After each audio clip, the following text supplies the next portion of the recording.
Papa Dudut. Ako nga pala si Miyu, 25 years old at hindi ako proud sa ikakwento ko sa inyo na itatampok sa Barangay Love Stories. Pero tulad ng iba ay hindi naman ako perpekto at may mga pagkakataon talaga na nagkakamali ako. Aaminin ko na may nagawa akong isang malaking pagkakamali nitong nakaraan lang. Miyembro ako ng LGBT community, loud and proud.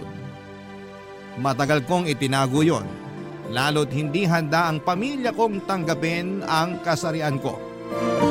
Nung bata pa lamang ako ay nagkakagusto na ako sa mga babae, Papa Dudut. Nagkagusto rin naman ako sa mga lalaki pero mas nangibabaw ang feelings ko para sa mga katulad kong babae. Ganon pa man ay hindi pa rin ako nakipagrelasyon sa babae sa takot na hindi ako maintindihan ng tatay ko. Wala na akong nanay, tatay ko lang ang nagpalaki sa akin. Strikto siya at makaluma. Kaya alam kong pahirapan ang pagtanggap niya sa kasarian ko kung sakasakali. Babae pa rin naman akong manamit at babae pa rin akong kumilos para hindi talaga mapansin ng tatay ko yon. Pero hindi habang buhay ay kaya kong itago kung sino at ano ako. Lalo na nung nakilala ko ang babaeng bumuhay sa pusong lalaki ko. Itago na lang natin siya sa palayaw niya na Kay or si Kaye. Mas matanda siya ng 10 taon sa akin. Nakilala ko siya sa isang group sa Facebook ng LGBT.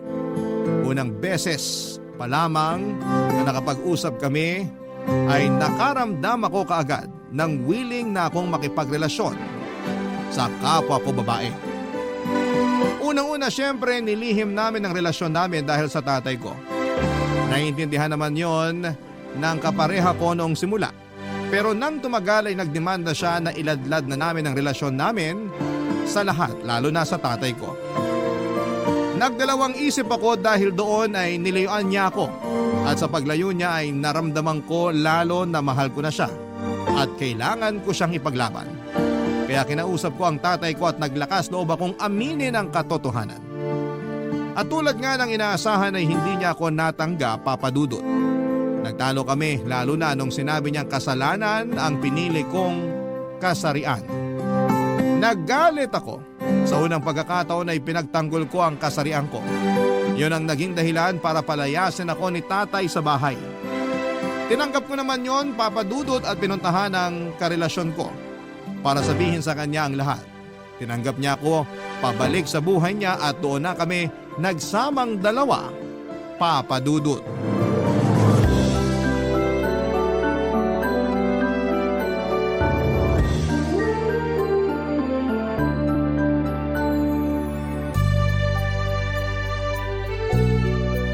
Kaye, talaga bang nagkabalikan na tayo?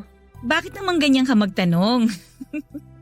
Nandito ka na nga sa bahay ko, di ba? Nakasalansan na sa cabinet lahat ng gamit mo. Ano pa bang dapat kumpirmahin sa relasyon natin? Kasi sabi mo sa akin last time tigilan na kita. Sabi mo hindi mo na ako babalikan. Tapos na tayo.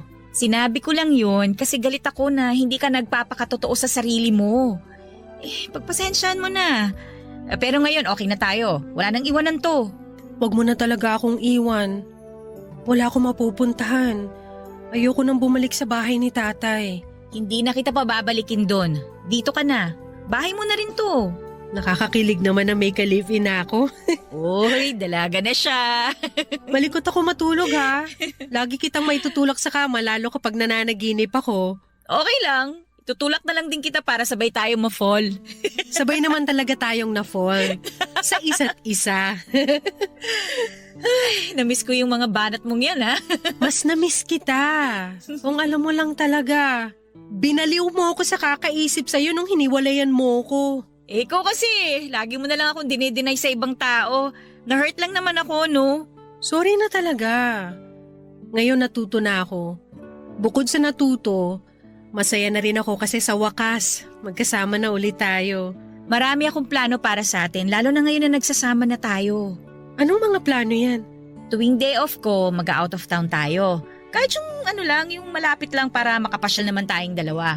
Sabi kasi sa nabasa ko sa Facebook, pampatibay daw ng relasyon yung mga pagta-travel. Pero rurupok wallet natin dyan kung tuwing day off mo nagta-travel tayo. Magaling naman ako mag-budget eh. Alam ko na kung paano pagkakasyahin sa ating dalawa yung gagastusin ko sa travel natin. Gagastusin mo? Hindi ako mag-aambag. Hindi kita papayagang mag-ambag. Akong gagastos sa lahat. Sa ating dalawa, ako yung lalaki eh. Saan naman mapupunta yung sahod ko? Nasa wallet lang. Hindi na sila aalis dun. Ito naisip ko lang naman. Ewan ko kung papayag ka. Ano yun? Paano kung mag-resign ka na lang sa trabaho mo? Bakit? Lagi ka na lang nagrereklamo na hindi ka na masaya sa trabaho mo eh. Mababa yung sahod. Tapos hindi mo pa gusto yung ugali ng boss mo. At ngayon na dito ka na nakatira sa bahay ko, mapapalayo ka lalo sa trabaho mo, di ba? Masasel na sa'yo na pumasok sa opisina nyo.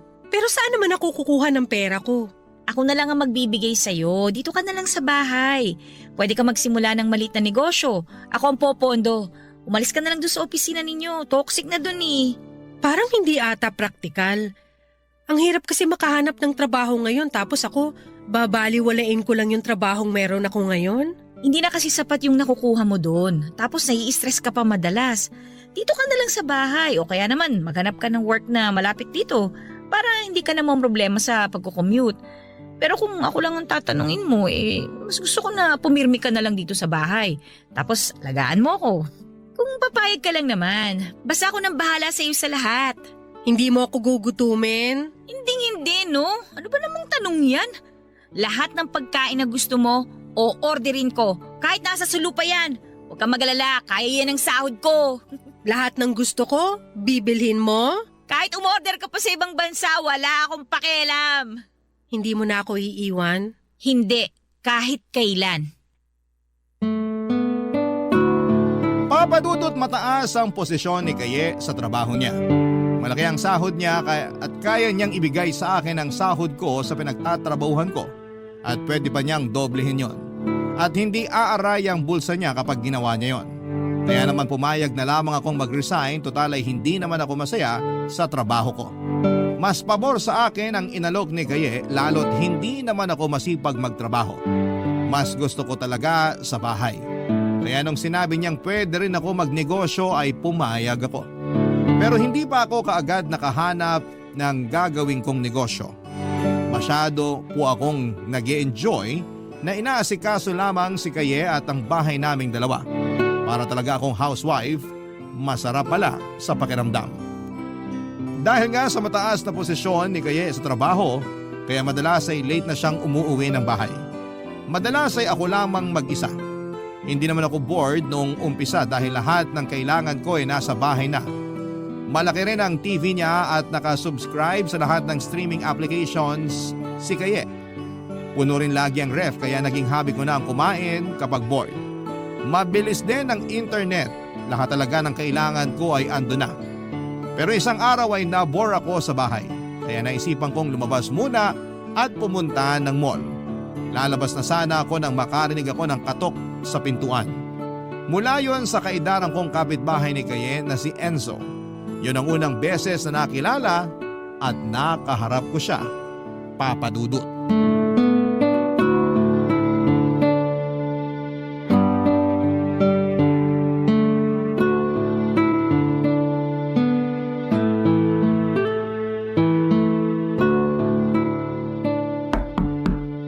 Sino kaya yun?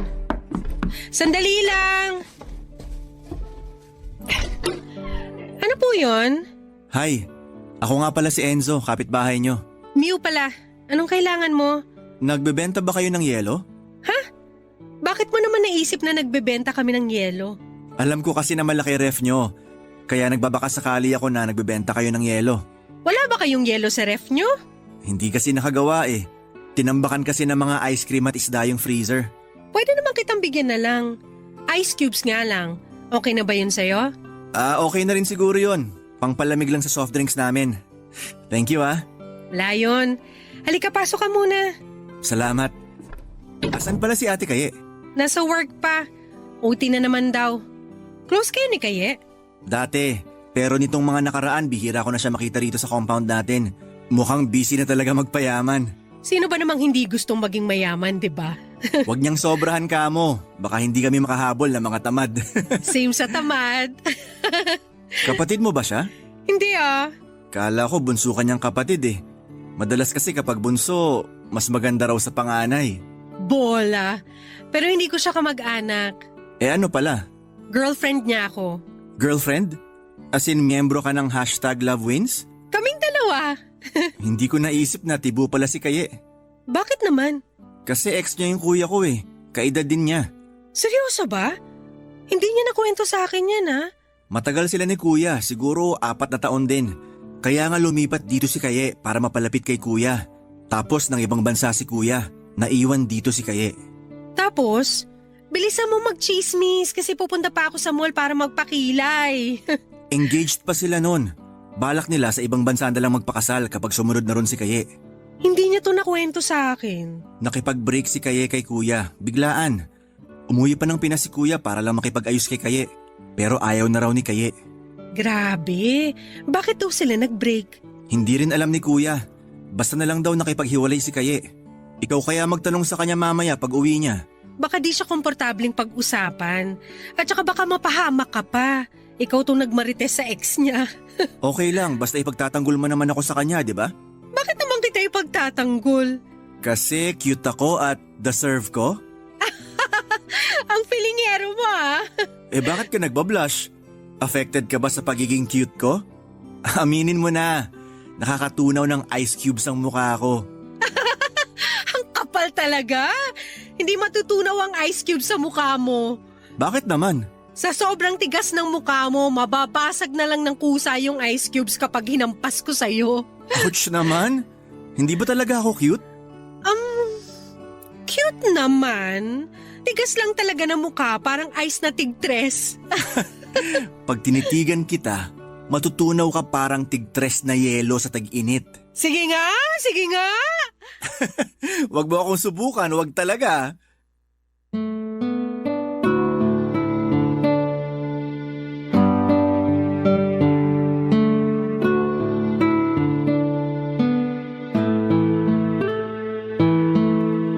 Papadudot, hindi ko alam pero ang smooth lang ng pag-uusap namin ni Enzo na akala mo ay matagal na kaming magkakilala.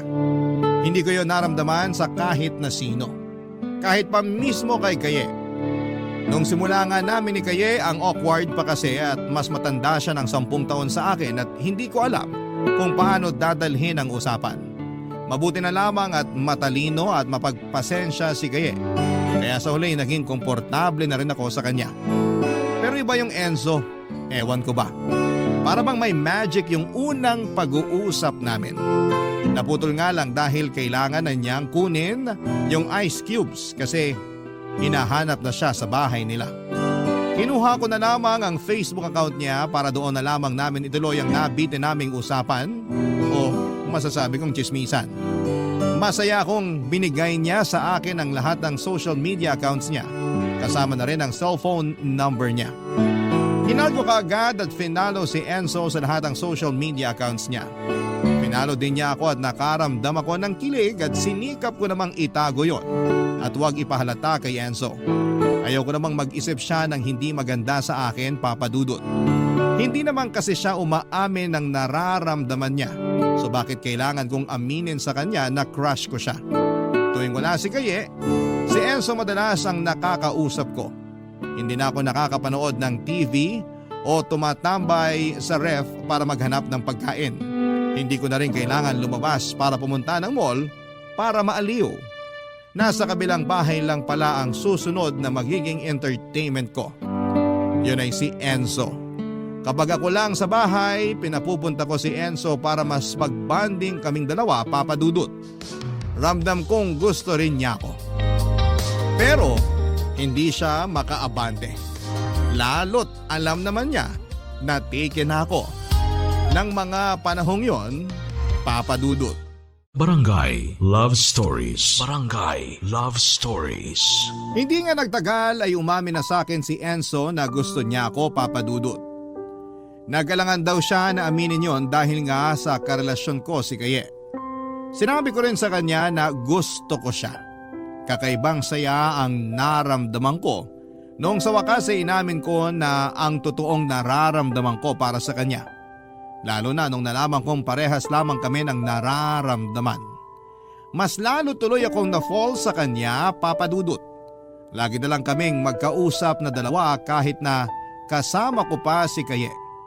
Hindi naman nakahalata si Kaye at alam kasi niyang tutok talaga ako sa cellphone ko. Minsan kapag nagtatanong siya ay lagi ko na lamang sinasabi ay nanonood ako sa YouTube ng Barangay Love Stories. Pasensya na kung ginawa ko yung rason ang inyong programa. Pero totoo naman kasing mahilig din akong manood sa YouTube ng channel ninyo. Kasi nakaka-relate na ako. Lalo na doon sa mga kwento ng third party. Mahirap pala pero at the same time ay may thrill. Pinagkakatiwala naman ako ni Kaye at hindi niya ako pinagdududahan na may ginagawang hindi maganda. Lalo na tutok din siya sa trabaho niya kaya hindi rin niya gaanong binigyan ng pansin ang madalas na pagtutok ko sa aking cellphone. Mabuti na lamang at masipag sa trabaho ang girlfriend ko. Kung hindi baka niratrat na ako ng mga tanong dahil sa pagkaabala ko sa cellphone ko. Pero darating din pala ang punto kung saan ay makakahalata na si Kaye dahil sa dalas na paghawak ko sa phone ko. Pinansin na rin niya na madalas kong dalhin sa CR ang cellphone ko at nagtatagal ako doon. Isang araw habang nagkakape at pinaplano ni Kaye ang bakasyon namin. Hindi ko napansin na nakatitig na pala siya sa akin habang kausap ko si Enzo sa Messenger. Nakailang tawag na pala siya sa pangalan ko pero hindi ko siya pinapansin. Doon na niya ako kinausap tungkol doon, Papa Dudut.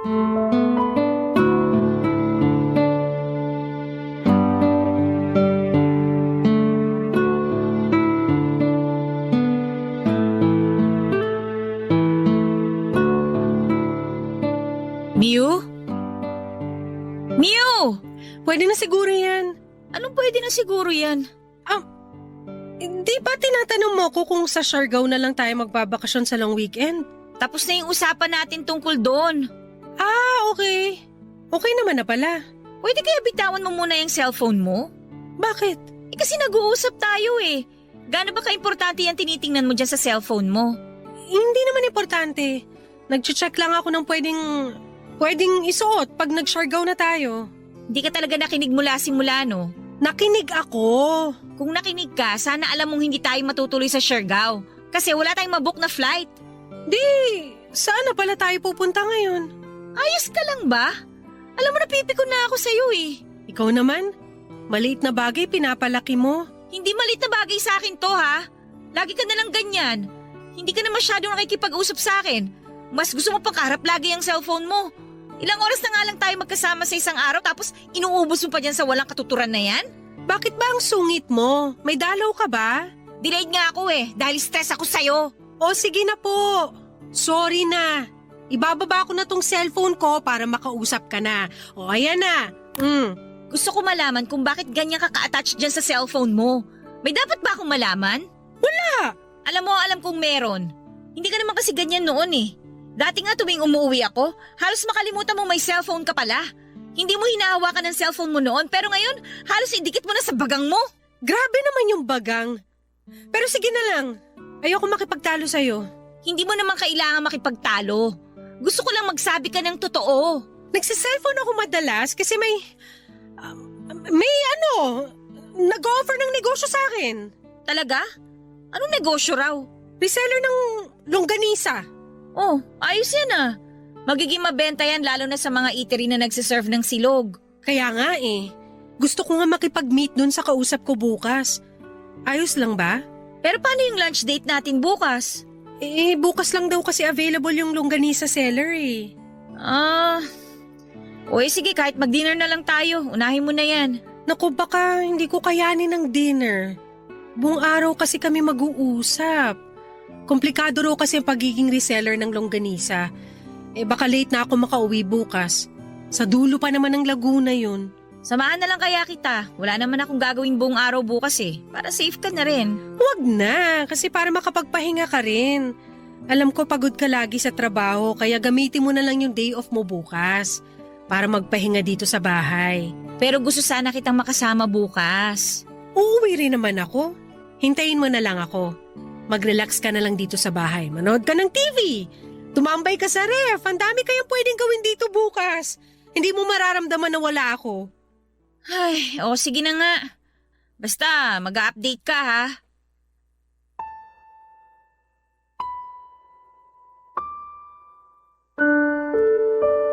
Papadudot na wala ang kabako nang maniwala si Kaye na magiging reseller ako ng longganisa.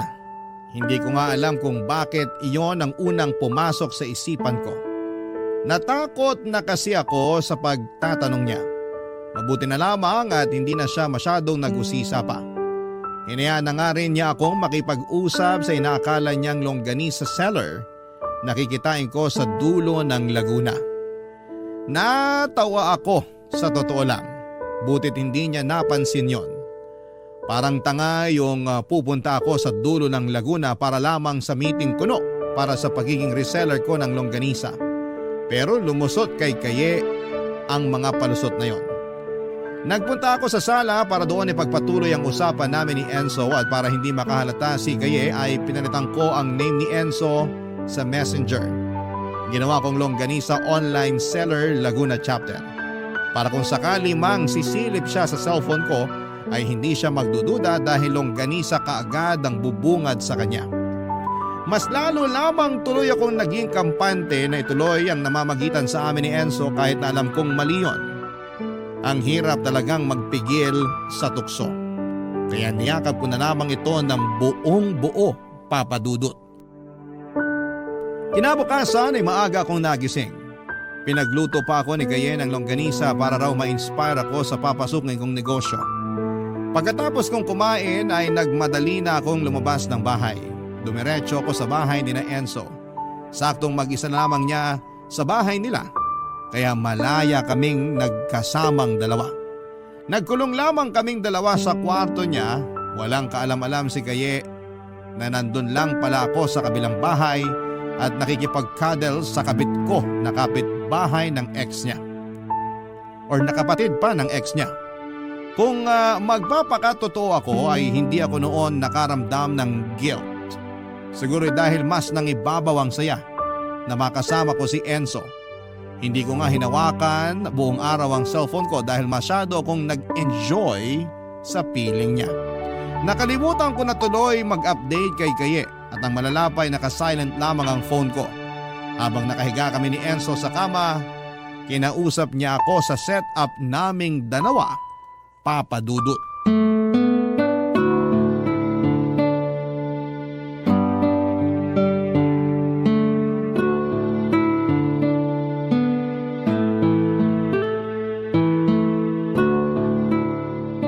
Nag-enjoy ka naman ba? Sobra. Sana lagi tayong ganito. Hayaan mo. Patagalin lang natin ng konti tapos magpapanggap ako kay Kaye na malakas na yung negosyo kong longganisa. Para kunwari, kailangan ko laging pumunta ng Laguna para pumili ng iba't ibang longganisa. Paano kaya kung hindi na lang ako magpapanggap na longganisa online seller, no? Ano bang gusto mo? Pwede namang supplier ka ng gourmet tuyo. Hindi. Gusto ko na ng totoo. Paanong totoo? Na ako si Enzo at hindi longganisa online seller. Kailan ba tayo aamin? Alam mo namang hindi ganun kadali. Lalo sa sitwasyon ko. Hindi rin naman madali to sa akin. Kapag nalaman to ng kuya ko, magagalit yon. Kaya nga habang hindi pa tayo nakakahanap ng tamang tiyempo at rason, ganito muna. Masaya pa rin naman to. May thrill kapag itinatago. Baka sa'yo lang. Walang thrill to sa akin.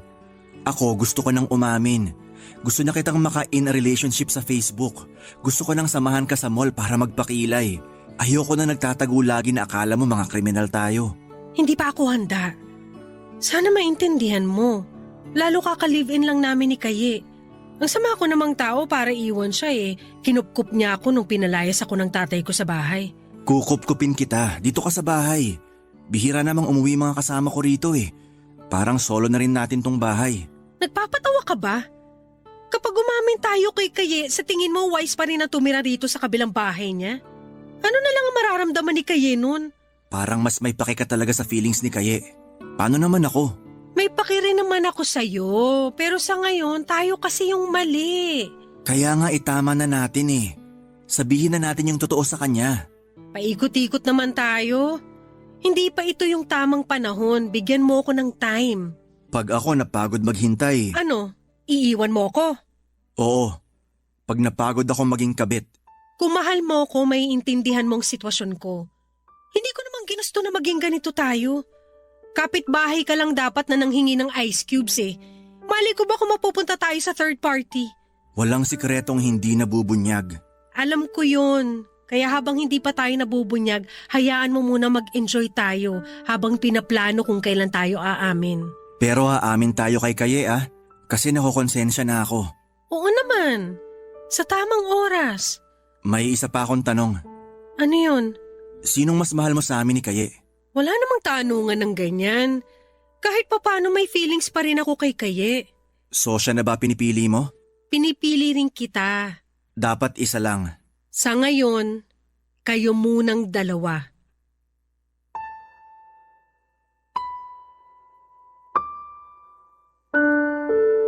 Papadudot na tahimik na si Enzo at halatang nalungkot sa isinagot ko pero ayaw naman niyang magtalo kami. 2 oras na lamang kasi ang natitira para sa amin noong araw na yon. Tapos ay uuwi na ako kay Kaye. Nagyakapan na lamang kami at nakinig sa Spotify ng Barangay Love Stories. Nasaktuhan pa na ang pinakikinggan naming kwento ay tungkol sa mga kabit. Mas lalo lamang natahimik si Enzo. Nagdahilan na lamang ako na kailangan ko nang umuwi para hindi na maging awkward ang lahat para sa amin. Baka mapagmulan pa kasi yon ng away.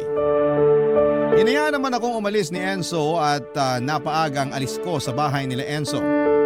Kaya tumambay muna ako sa isang convenience store para magpalipas doon ng oras. Tinapos ko ang pakikinig ng episode sa Barangay Love Stories. Sa dulo ng kwento ay umamin ng letter sender na meron siyang kabit pero hindi siya nakapag-decide kung sino ang pipiliin niya sa bandang huli. Katulad noon ang kwento ko, hirap akong mag-decide sa kung sino nga ba ang pipiliin ko kina Kaye at Enzo. Pareho lamang po na may pero. Hindi ko alam kung saan ako or kung saan ko ilulugar ang puso ko sa kanilang dalawa. May feelings pa rin ako para kay Kaye pero mas nangingibabaw doon ang kagustuhan ko ng masaganang buhay na hindi kayang ibigay sa akin ni Enzo. Mahal ko na rin si Enzo at feeling ko ay mas angat ang nararamdaman ko para kay Enzo kesa kay Kaye.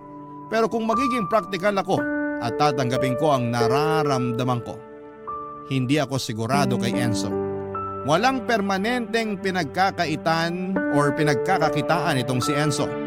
Lagi lamang siyang pinapasahan ng sideline ng mga kamag-anak niya. Kaya nga madalas, papadudot, ako ang taya sa pagbabayad ng mga pagkain namin tuwing pumupunta ako sa bahay nila. Kung siya ang pipiliin ko at pareho pa kaming walang trabaho, saan pupulutin ang buhay ko? Samantalang kay Kaye ay sigurado na ako na may magandang buhay na naghihintay sa akin. Pero ano nga ba? At sino nga ba sa dalawa ang dapat kong piliin? Papadudot. Barangay Love Stories. Barangay Love Stories. Sa pagdaan ng mga araw ay nagpatuloy ang namamagitan sa aming dalawa ni Enzo, Papadudot. Hindi na siya muling nangulit pa na piliin ko siya o di kaya ay sabihin na ang totoo kay Kaye. Nakontento na lamang siya sa kalagayan namin na sekreto, yung palaging nagtatago.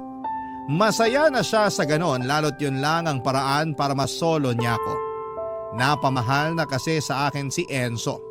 Panay nga ang parinig niya sa Facebook tungkol sa akin at kinakabahan na ako minsan dahil baka kung ano pang magawa niya kapag labis na ang lungkot niya dahil hindi ko siya magawang ipagmalaki sa lahat. Kaya naman sinikap kong iparamdam sa kanya na mahal ko siya at hindi na niya kailangang mangamba. Hindi nga kami nag-aaway na dalawa at iniiwasan namin yon. Kabaliktaran naman sa aming dalawa ni Kaye dahil nga sa parang nakakaramdam na siya ng kakaiba. Kaya naman madalas na niya akong binabantayan. Lalo na ang bawat galaw ko. Babae pa rin naman si Kaye at malakas ang pakiramdam kapag may nangyayaring hindi maganda sa pagitan naming dalawa. Ang problema kasi sa akin ay hirap akong itago sa mga galaw ko ang nararamdaman ko. Unti-unti kasi ay nawawala na ako ng feelings kay Kaye. Napalitan yon ng pagkaawa. Hindi ko siya magawang iwan dahil naaawa ko sa kanya at naiisip ko lagi lahat ng sinakripisyo niya. At syempre siya ang gumagasto sa lahat ng pangangailangan ko. Sinubukan ko namang magnegosyo talaga ng longganisa para hindi siya makahalata. Pero hindi yon pumatok. Kaya sinabi ko kay Kaye na titigil na lamang ako sa pagbebenta. Hinayaan naman niya ako at sinuportahan niya pa rin ako. Doon ako mas lalong nakokonsensya, lalo't ginagawa niyang lahat para maintindihan ang kalagayan ko.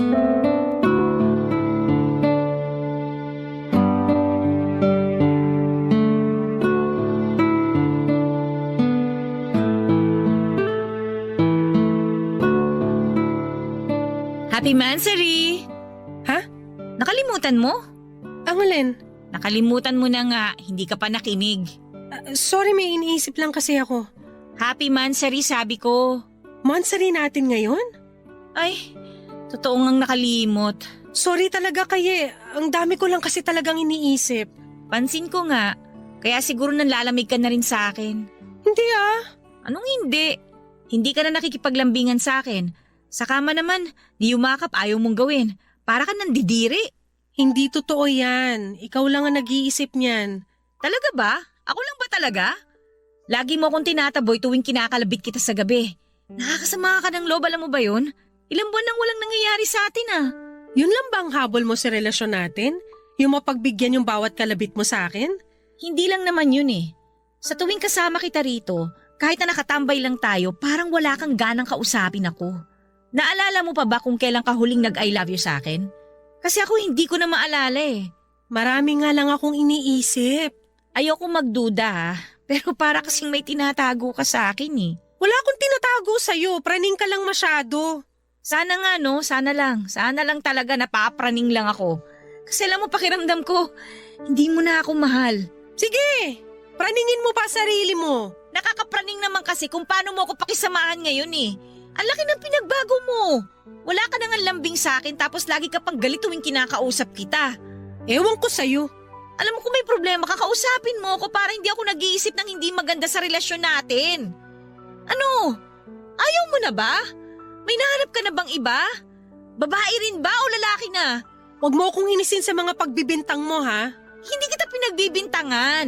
Inalalatag ko lang ang mga tanong ko sa'yo para may idea naman ako kung bakit bigla ka na lang nanlalamig. Kung bakit ang bilis ang pagbabago mo sa akin. Gusto mong malaman ng totoo? Oo! Napapagod na ako sa'yo. Napapagod na ako na lagi ka na lang wala rito sa bahay.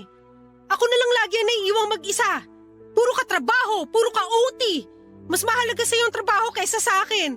Kung hindi ako magtatrabaho, paano tayo? Dinodoble ko nga ang pagkayod para mabili ko lahat ng gusto mo, di ba? Sabi mo, gusto mo mag-US tayo sa Pasko. Yun naman ang pinag-iipunan ko ngayon. Huwag ka na magrason. Ang sabihin mo, mas nai-enjoy mo lang magtrabaho kaysa makasama ako. Hindi totoo yan ah. Tuwing day off ko nga, lagi naman tayong lumalabas, di ba? Pero parang ikaw yung walang gana at gusto mo laging umuwi ka agad. Sus! Pinapasa mo na naman sa akin yung sisi. Pinapaliwanag ko lang ang side ko. Pero sige. Sorry kung talagang kung feeling mo nagkukulang ako sa'yo lalo na sa oras. Babawi ako. Lahat ng gusto mo gagawin ko. Dodobling ko lahat ng kailangan mo. Huwag ka lang manlamig sa akin, please. Huwag ka lang magbago sa akin. Hinawakan ni Kaye ang mukha ko at pilit na hinaharap ang mukha ko sa kanya para tignan ko siya sa mga mata. Pero ako tong nakakaramdam ng guilt kaya hindi ko siya magawang tignan. Umiwas ako ng tingin at nagpanggap na hindi pa rin ako okay sa kawalan niya ng time sa akin. Nakita ko sa kanya na nakokonsensya siya, Papa Dudut. Kinabukasan ay nag-leave siya sa trabaho at hindi na rin siya nag-OT noong mga sumunod na araw. Nilaan niya ang oras niya sa akin at maaga siya kung umuwi para makabawi. Nagpatuloy pa rin siya sa pagbili ng mga kailangan ko at naiayos na rin niya ang pagpunta namin sa US. Lahat ng kailangan ko ay ibinigay talaga niya. Tinotoo niya ang pangako niyang babawi siya sa akin. Kahit sa totoo lang, wala naman siyang kailangang gawin dahil ako itong may pagkukulang at may ginagawang mali sa kanya. At dahil nga sa mga effort niya sa akin, kaya lalo akong nakukonsensya. Bihira ko na kung replyan si Enzo at madalas ay tinatanggihan ko na makipagkita sa kanya. Sa tuwing nasa trabaho si Kaye ay panayang katok ni Enzo sa bahay para makipagkita sa akin pero nagpapanggap akong may ginagawa o nagpapanggap ako na wala ako sa bahay. Kahit sa totoo lang ay nasa loob lamang ako ng kwarto at nagtatago kay Enzo. Alam kong nakakahalata na si Enzo lalo't dumadami pa ang mga parinig niya sa akin sa Facebook. Kaya kailangan ko nang tapusin ang namamagitan sa amin. Dumating ang araw na nakapag-decide na ako. Si Kaye ang pinipili ko dahil siya ang totoong nagmamahal sa akin. Alam kong mahal din ako ni Enzo pero hindi kasing lalim ng pagmamahal ni Kaye sa akin. Alam kong nasa tamang tao na ako at hindi ko na kailangang maligaw pa kay Enzo. Kaya naman kinausap ko na si Enzo sa bahay nila, Papa Dudut.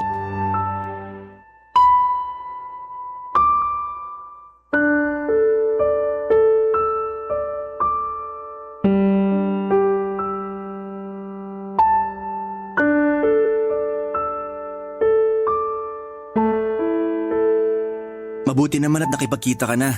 Kahala ko kung ano na nangyari sa'yo. Kumain ka na ba? May pera ako ngayon kasi kakatapos lang ng sideline ko kahapon. Gusto mo ng Tapsi? Gusto mo bilang kita ng damit? O manood na lang tayo ng pelikula? Enzo, kailangan nating mag-usap ng masinsinan. Ang seryoso naman. Kailangan ba akong matakot? Nakukonsensya na ako. Sa relasyon natin? Bakit naman? Nag-iingat naman tayo tsaka hindi pa naman nakakahalata si Kaye, di ba? Nakakahalata na siya sa panlalamig ko sa kanya. Nagdududa na siya. Kaya pala hindi ka na nagpaparamdam sa akin itong mga nakaraan. Ngayon naintindihan ko na. Magdoble ingat na lang tayo para hindi talaga siya makahalata. Hindi yan ang solusyon. So tatapusin mo ng relasyon yung dalawa? Huwag mong sabihin… Enzo, tapusin na natin to. Hindi, ayoko. Alam mo namang mali itong ginagawa natin. Alam ko pero hindi pa rin ako papayag. Please naman, makinig ka. Hindi na ako makatulog sa gabi dahil lagi na lang ako nakukonsensya sa ginagawa natin kay Kaye. Nakakapagod na magdahilan sa kanya kapag nararamdaman niyang nagbabago na ako ng pakikitungo. Ikaw naman pala tong mali. Dapat kasi hindi ka nang lalamig. Dapat ganun ka pa rin sa kanya tulad ng dati. Talaga makakahalata siya. Di bale, maaayos pa natin to. Hindi naman natin kailangan sumuko agad. Ako sumusuko na ako. Sinusukuan ko ng relasyon natin. Makinig ka naman sana. Ako ba pinakinggan mo? Akala mo madali sa akin na pumayag na lang sa gusto mo? Na-fall na ako sa'yo, nang sagad ni you. Makakalimutan mo rin ako. Madaling sabihin sa'yo yan kasi kahit bitawan mo ko, merong sasalo sa'yo. Andyan si Kaye. Paano naman ako? Marami pang iba dyan. May makikilala ka pa, higit pa sa akin. Kala mo ganun kadali yun? Bihira akong ma-in love. Malas ko lang talaga na sa'yo pa ako tinamaan. Wala na tayong magagawa. Ayoko na talaga, Enzo. Ganon-ganon na lang yun, no? Matapos mong hayaan na mahulog ang loob ko sa'yo ng tuluyan, makukonsensya ka? Tapos eto bigla mo na lang akong bibitawan? Ang bilis mo namang bumitaw. Pinag-isipan kong mabuti to. Hindi lang to mabilisang desisyon. Tsaka alam mo naman na si Kayeng nauna. Siya ang legal. Malamang sa kanya ako dapat mapunta. Siya lang ang pinili mo kasi kaya niyang saluhin lahat ng kailangan mo. Pera lang naman ang mahalaga sa'yo, di ba? Pinaparamdam mo sa akin na mahal mo ko, pero hindi ka makatodo kasi alam mo sa sarili mo na wala kang future sa akin. Totoo yan. Hindi ko i-deny. Mas-secured ako kay Kaye. Wala naman talaga akong aasahan sa'yo eh. Sabi na talo ako pagdating sa bulsa niya. Ano ba naman kasi yung maliliit na sideline ko kumpara sa kinikita niya sa malaking kumpanya, di ba? I'm sorry pero nakapag-desisyon na talaga ako. Okay. Ayos na tayo? Pwede na rin. Pinapakaba mo ako sa mga sagot mo. Kinakabahan ka? Good yan. Huy, anong pinaplano mo? Mabuti na lang at na-screenshot ko lahat ng malalaswang usapan natin. Na-save ko rin yung sinend mong nakahubad na picture sa akin. Teka, andito rin ata sa cellphone ko lahat ng pictures na kuha ko habang natutulog ka sa kama katabi ako. Mabuti na lang tamad ako mag-delete. Enzo, wala namang ganyanan. Hindi ko naman syempre ikakala to. Lalong hindi ko to ibibigay kay Kaye. Thank you. Thank you. Babawi na lang ako sa'yo. Kung papayag ka na ituloy natin itong namamagitan sa atin, madali lang naman akong kausap. Pero Enzo, ayoko na. Maawa ka naman sa akin. Huwag mo naman akong daanin sa ganyan. Ayaw mo talagang ituloy natin tong relasyon natin? Ayoko na talaga. Okay. Andyan ba ngayon si Kaye sa bahay nyo? O nasa trabaho pa? Nanlaki ang mga mata ko sa pagiging swabe ng pangba-blackmail ni Enzo sa akin. Kampante siya na ilabas lahat ng sikreto namin at hindi siya natatakot na mapasama siya. Gusto lamang niyang mapahamak ako, yon ang intensyon niya. Nakailang pakiusap ako na huwag niyang ituloy ang pinaplano niya pero matigas ang puso niya. Saka lang daw siya makikinig sa akin kapag hindi ko na itutuloy ang pakikipaghiwalay ko sa kanya. Naiyak na ako noon pero para siyang bato na nakaharap lamang sa akin. Wala siyang ibang gustong gawin kundi ang mapa-oo ako na huwag siyang hiwalayan sa kahit na anong paraan. Aminado ako sa mga private na picture ko na sinend at pinagkatiwala sa kanya. Aminado rin ako sa mga malalaswang usapan namin. Pero bakit kailangan niyang gamitin yon laban sa akin? Hinintay niyang makasagot ako at sa sobrang takot ay pumayag ako sa gusto niya. Pinilit niyang yakapin ako. Tumanggi ako pero naggalit siya. Lagi niyang ginagamit na panakot sa akin ang mga hawak niyang ebidensya sa relasyon namin. Ayokong mapunta yon kay Kaye kaya pumapayag ako na ipagpatuloy pa namin ni Enzo ang lahat. Pinilit din niyang magsiping kami noong araw na yon. Wala akong nagawa. Nandiri ako sa sarili ko pero alam kong kasalanan ko yon. Kung hindi ko hinayaan na lumalim ang koneksyon namin, hindi ako mapupunta sa ganong klase ng sitwasyon. Sa ngayon ay pinag-iisipan ko pa kung paano ako makakatakas kay Enzo nang hindi nalalaman ni Kaye ang tungkol sa amin. Wala akong balak na magpatulong sa mga pulis dahil paniguradong makakarating yon kay Kaye. Ayokong iwan ako ni Kaye, Papa Dudut, lalo na ngayon na mahina ako at problemado. Kailangan ko si Kaye sa tabi ko. May maisasuggest ba kayong paraan para makatakas ako sa sitwasyon ko at hindi malaman ni Kaye ang katotohanan? Salamat po sa lahat ng tutulong. Ang inyong kapuso at kabarangay forever, Miyu. Ang pagkakaroon ng anak ay isang magandang regalo na pinagkakaloob ng may kapal sa mag-asawa na naghahangad bumuo ng pamilya.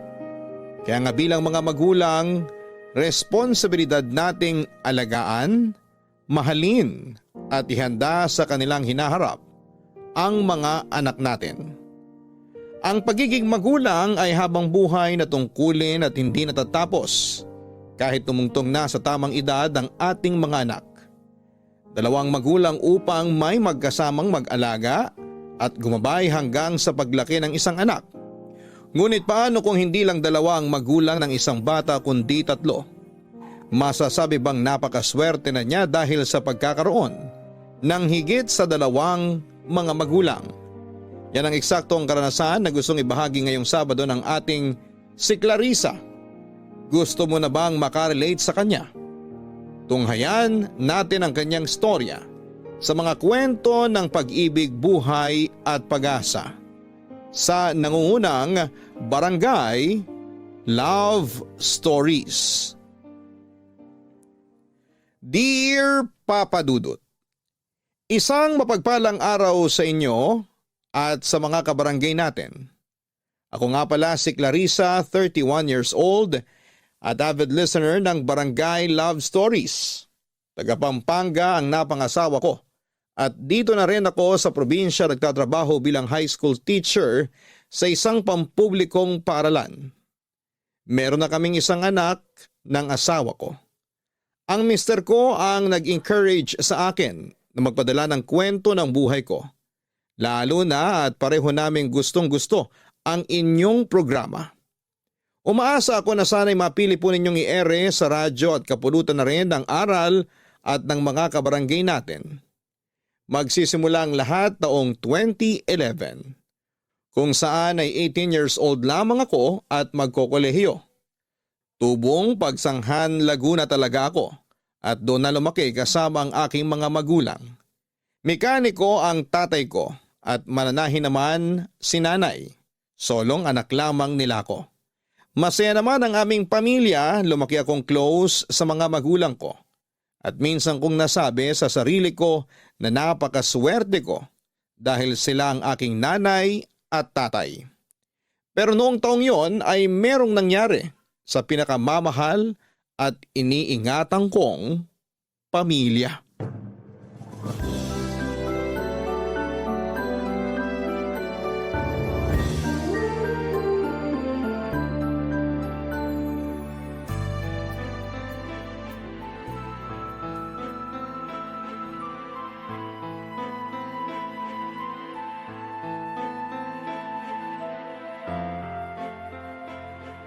Anong sinabi mo? Alam mo kung anong sinabi ko. Hindi ka naman bingi, di ba? Hindi nga, pero seryoso ka ba? Oo, seryosong seryoso ako na gusto na kitang hiwalayan. Nay, ano po nangyayari dito? O buti nandiyan ka na, anak. Kumusta enrollment mo? Okay naman po, pero bakit po kayo nagsisigawan ni tatay? Doon pa lang po sa labas naririnig ko na kayo. Ito kasing nanay mo. O ako na namang may kasalanan? Hindi naman sa ganun, pero... Ganun na rin yun! Tigilan mo na nga ako sa kakaganyan mo! Pati ba naman sa harap ng anak natin ako pa rin sinisisi mo? Pinagsasabi mo dyan. Hindi naman kita sinisisi. Hindi raw! Ano po ba kasing nangyayari? Bakit po kayo nag-aaway? Yang kasing tatay mo, plano na namang lumabas kasama mga barkada niya para makipag-inuman. Tapos nalaman ko na hindi naman pala siya pumasok sa talyer. Kasi maghapong tulog gawa ng kalasingan. Kagagaling ko lang sa patahian. Pagod na pagod ako. Tapos madadatnan ko yung tatay mo na nakabulagta sa sahig. Akala ko na paano alalang-alala ako. Sabi ng lola mo lasing daw. Hindi na niya nabuhat kaya hinayaan na lang sa sahig matulog. Totoo ba yun, tay? Bali ang nangyari kasi... Subukan mo na magsinungaling. Huhugutin ko talaga tila mong lalaki ka. Totoo yun, anak. Medyo napasarap lang yung inuman namin ng barkada ko kasi birthday niya kahapon. Birthday daw, laging yun na lang ang dinadahilan mo. Yun naman kasi ang totoo. Pero kahit na po, sana naman tumanggi na lang po kayo. Yang tatay mo? Tatanggi sa alak? Parang imposible. Mahirap talagang tanggihan yung alak. O kita mo na, Clarissa? Wala nang pag-asa yung tatay mo. Pati utak niya napasok na ng alak. Sobra ka naman magsalita. Sobra na ako sobra. Yung pinaggagawa mo ba naisip mong sobra-sobra na rin? Grabe ka na! Ang lala mo na! Halos pabayaan mo na yung trabaho mo, makapag-inom ka lang. Kami nga ni Clarissa hindi mo na makilala kapag lasing ka. Totoo naman po yung sinasabi ni nanay eh. Pinagmumura niyo pa kami. Kulang na lang nga po saktan ninyo eh. Pasensya na kayo. Hindi ko naman sinasadya eh. May alak lang talaga sa sistema ko noong mga oras na yun. Pero alam niyo naman na mahal ko kayo. Mahal daw. Hindi mo na ako maloloko. Kaya nga nagdesisyon na ako na makipaghiwalay sa'yo dahil sawa na ako. Pagod na ako. Parang awa mo na. Huwag mong gawin sa amin to. Nay, huwag niyo po kaming iwan. Ewan ko ba pero gusto ko na talaga umalis sa pamamahay na to. Ayoko na makisama sa tatay mong sakit lang sa ulo ko. Pagod na ako. Gusto ko na matahimik. Paano ako? Iiwan niyo rin ba ako? Ganito yan. Ayoko pong maiwan dito. Sasama po ako. Hindi kasi pwede ang bata doon. Nay, hindi na ako bata. Saan po ba kayo pupunta? Sa totoo lang hindi ko pa alam. Magulo pa isip ko. Siguro makikituloy na lang ako sa kaibigan ko. Habang pinag-iisipan ko kung uuwi ako kina nanay sa Iloilo. Pero kulang pa kasi yung pera ko eh. Kaya parang malabo mangyari yung agad-agad. Huwag naman po kayo umalis, Nay. Huwag niyo akong iwan. Pasensya na pero ayoko na talaga. Pagod na ako sa tatay mong walang pinagbago. Nagtiis naman ako eh. Nagtsaga sa bisyo niya pero dumating na ako sa punto kung saan sawang-sawa na ako. Ayoko na magpakatanga. Kaya nga po sasama na lang ako sa inyo. Kulit mo naman eh. Huwag ka na kasing umalis. Maawa ka sa anak natin, oh. Kahit sa kanya ka na lang maawa. Kahit wag na sa akin. Ginamit mo pa talaga yung anak mo para konsensyahin ako? Please naman po, wag na po kayong umalis. Pasensya ka na talaga pero buo na ang desisyon ko. Gusto ko na makipaghiwalay sa tatay mo. Simula sa araw na to, tapos na kami.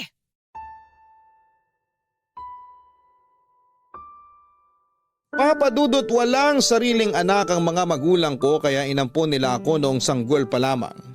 Legal yon at may dokumento, sa katunayan ay dala-dala ko ang apelyido ng tatay ko dahil kasal naman sila ni nanay. Tulad ng sinabi ko ay masaya naman ang pamilyang kinalakhan ko. Nakatira kami sa bahay ng lola ko na nanay ni tatay sa Pagsanhan. Pero akala ko ay mananatiling maayos ang aming pamilya. Pero nagkamali ako. At nagsimula yon noong nalulong sa bisyo ng pag-iinom ng alak ang tatay ko. Noong naghiwalay sina nanay at tatay kay nanay, sana ako sasama. Pero iniwan niya ako kay tatay para may kasama raw ito sa buhay. Kaya ang nangyari, si nanay ang umalis sa bahay namin. Iyak ako ng iyak dahil hindi ako sanay na wala ang nanay sa bahay. Pero alam ko rin sa sarili ko na malabo na sila magkabalikan ni tatay dahil si nanay na ang sumuko at nagsawa. Doon ako nagsimulang magtanim ng galit sa tatay ko.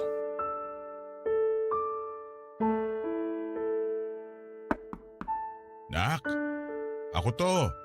Ang tatay mo. Ay, sandali lang po, Tay. Buksan ko po yung pinto. Ano po yun, Tay?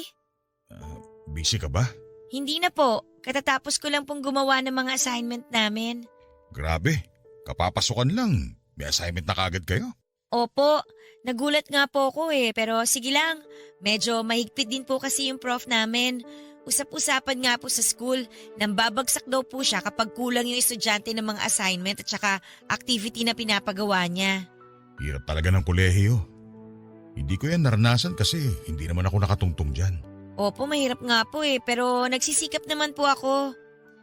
Bakit nga po pala niyo tinanong kung busy ako? May sasabihin sana ako. Pasok na lang po muna kayo dito sa kwarto, Tay. Salamat.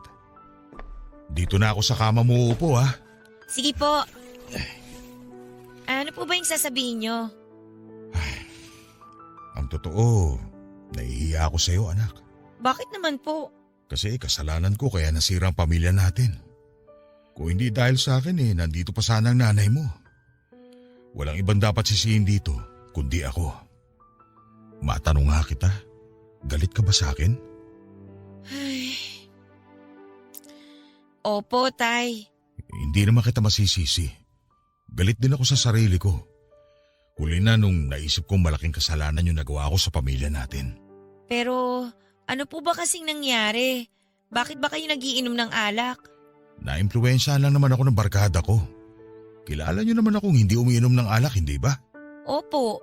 Kaya nga po gulat na gulat ako tsaka takantaka kami ni nanay sa pagbabago nyo. Ako rin. Hindi ko akalain na sasagarin ko yung limitasyon ko. Noong una, sabi ko sa sarili ko titikim lang ako. Ayos lang naman na paunti-unti, hindi ba? Hanggang sa nasarapan ako. Para akong bumalik sa pagkabinata. Yun bang walang iniisip na ibang tao basta magawa ko lang yung gusto ko. Tapos hinahanap-hanap na ng sistema ko yung alak at di ko na nga napigilan ng sarili ko na uminom at magpakalasing. Kaya lang, doon ko rin nalaman kung sino ako kapag napapasukan ng alak yung sistema ko. Nag-iibang tao ako. Nagiging magagalitin at mainitin ang ulo. Parang hindi ko na kayo kilala ng nanay mo. Pati nga lola mo nasasagot ko na. Tapos nasaktan ko rin ng nanay mo kaya siguro natakot siya sa akin. Nagsawa. At yun, napagod na lang. Naiintindihan ko rin naman po si nanay. Matagal din niya kayong tiniis. Ilang taon din po yung simula nung magbisyo kayo. Pero parang baliwala na lang kami sa inyo. Lalo na si nanay. Kaya yun, nagsawa na lang siya. Tama nga po yung sinabi ng teacher ko nung high school na hindi lang sugal at bawal na gamot ang nakakasira ng buhay at pamilya ng isang tao. Kasama na rin po dun yung alak. Sana lang po talaga nung una pa lang iniwasan nyo na. Ay, kaso nangyari na. Nasagad na sa akin ng nanay mo. Kaya iniwan niya na tayo. Kaya nga po nagagalit ako sa inyo. Pero kahit anong gawin ko tatay ko pa rin naman po kayo Malaki po yung utang na loob ko sa inyo ni nanay dahil inampun niyo ako nung maliit pa lang ako. Patawarin mo ako, anak. Masyado akong nadala sa bisyo ko kaya nasira ang pamilya natin. Ngayon, hindi ko na alam ang gagawin ko para makumbinsi bumalik sa bahay natin ang nanay mo. Sana pwede kong ibalik ang nakaraan. Pag nangyari yun, hindi na ako gagawa ng bagay na ikasisira natin. Iiwasan ko na yung alak pati na rin yung mga barkada ko. Pero dahil nga imposible na yun, sa'yo na lang ako babawi. Buti na lang din pinaiwan ka ng nanay mo sa akin. Alam niyo naman po na mas gusto kong sumama kay nanay, di ba? Pero nakinig po ako sa kanya nung sinabi niyang magpaiwan ako dito dahil wala kayong kasama. Alam ko naman na makananay ka talaga. Kaya nga, tuwan-tuwa ako kasi pumayag ka sa sinabi niya na samahan mo ko. Ayoko naman po talaga mamili sa inyo eh. Pareho ko kayong mahal eh. Pero naisip ko rin na baka mas mahirapan ako pag sumama ako kay nanay. Ang sabi niya, hindi pa raw niya sigurado kung saan siya pupunta. Wala rin naman akong kaklose sa mga kamag-anak niya sa Iloilo kung sakaling uuwi siya doon. Tsaka kaka-enroll ko lang din po. Nangihinayang po ako sa pag-aaral ko kung mahihinto ako. Kaya nga kahit na hindi ako sanay na wala si nanay dito sa bahay at kahit na malungkot na yung pamilya natin, tinitiis ko na lang po. Pakiusap ko lang po talaga tayo na sana po magbago na kayo. Pangako, magbabago na ako anak. Hinding-hindi na ako babalik sa dati kong bisyo. Magpapakatino na ako at babawi sa'yo. Aasahan ko po yan, tay, ha? Oo naman. Salamat po. Papadudot aminado akong tinalaban ako sa pag-iiyak at paghingi ng tawad ni tatay dahil nasira niya ang pamilya namin. Kasabay noon ay lahat-lahat ng galit at inanakit ko sa kanya ay naglaho na parang bula. Alam ko naman na simulat sa pool ay hindi siya masamang tatay. Kahit na mas close ako noon kay nanay, malapit din naman ako sa tatay ko. Kaso nung napabayaan niya kami ni nanay at ipinagpalit sa bisyo niya, ay doon ko napatunayan na hindi siya perpekto. Sinabi sa akin ng lola ko na patawarin ko na raw ang tatay dahil may katandaan na ito. Totoo naman, matagal nang panahon silang nagsama ni nanay noong bago nila ako inampon. Hindi talaga sila nagkaanak dahil si tatay ang may problema. Maswerte na lamang ako kasi naranasan ko magkaroon ng mga magulang kahit na sa huli ay naghiwalay pa rin sila. Kaya pinilit kong magpatuloy sa buhay kahit na nasasaktan at nalulungkot ako dahil sa nangyari sa pamilya ko ng mga panahong yon, Papa Dudut. Papa Dudut, noong 2012 ay nagkaroon ng sakit sa atay si tatay. Gawa na rin ang matagal na panahon niyang pag-inom ng alak. Hindi na tuloy siya nakapagtrabaho dahil sa nangyari nakadagdag yon sa dagok na kinakaharap ng pamilya namin. Kamuntik pa akong huminto sa pag-aaral, buti na lamang ng mga panahong yon ay sinalo ng tiyahing kong wala pang asawa at anak ang gastusin para hindi ako matigil. Bali panganay siyang kapatid ni tatay na nagtatrabaho sa Maynila. Stay-in siya at umuwi lamang sa amin sa Laguna tuwing Sabado at Linggo. Kahit na nahihiya ay pinagpatuloy ko pa rin ang pag-aaral sa pag-asang may babalik ko ang lahat ng tulong sa akin ng tiyahing ko kapag nakatapos ako. Sa pagpapatuloy ng kwento ko, hindi lingid sa kalaman ni nanay ang pagkakasakit ni tatay dahil palagi ko yung ibinabalita sa kanya sa text. Pero kahit kailan ay hindi naman siya nag-reply. Kung may nireplyan man siya, sa lahat ng mga text ko ay tungkol lang sa akin, lalo kapag kinukumusta niya ako. Pero ako na mismo ang hindi nag-reply dahil sumasama na ang loob ko sa kanya. Mas nadagdagan pa ang hinanakit ko sa nanay ko noong may nakapagbalita sa amin na meron na raw siyang kinakasama at nasa Cavite raw sila nakatira, Papa Dudut.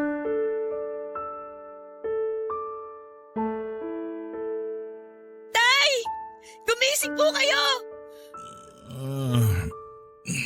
Bakit ba? Gumising kayo sabi! Aray ko naman! Bakit ka ba nangahampas? Nagtanong pa talaga kayo? Kagagaling ko lang sa school, tapos inabutan ko umiiyak si Lola dun sa labas. Ang sabi niya, lasing na naman daw kayo, kaya pinagising ka niya sa akin. Kausapin daw kita. Tay naman, di ba may sakit na kayo? Bawal na sa inyong uminom ng alak. Alam ko naman kaso hindi ko napigilan eh. Hinahanap-hanap na katawan ko. Sakto, malungkot din ako ngayon. Pagbigyan mo na ako. Bakit ko kayo pagbibigyan? Ay may sakit na nga kayo. Tay naman eh. Hindi naman kayo nakikinig eh. Siguro nagpapakamatay na kayo, no? Oh, bakit kayo umiiyak? Kasi hindi ka nakikinig sa akin.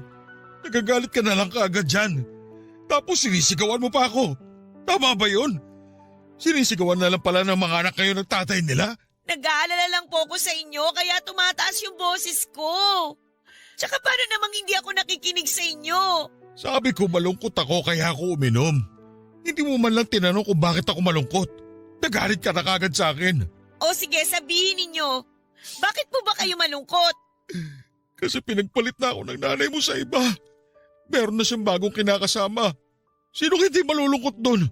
Ay naman, wala na po tayong magagawa kung yun yung gusto ni nanay. Ganun na lang yun. Wala na tayong gagawin. Hindi ko naman po alam kung anong pwede nating gawin eh. Naiintindihan ko yung lungkot nyo pero ano po bang magagawa natin? Ano magagawa ko? Alam nga naman pigilan ko siya magkagusto dun sa bago niya. Imposible naman yun, di ba? Alam ko namang imposible. Pero sobra naman yung nanay mo. 1 taon pa lang naman kaming hiwalay. Tapos nakuha niya na ako ipagpalit sa iba.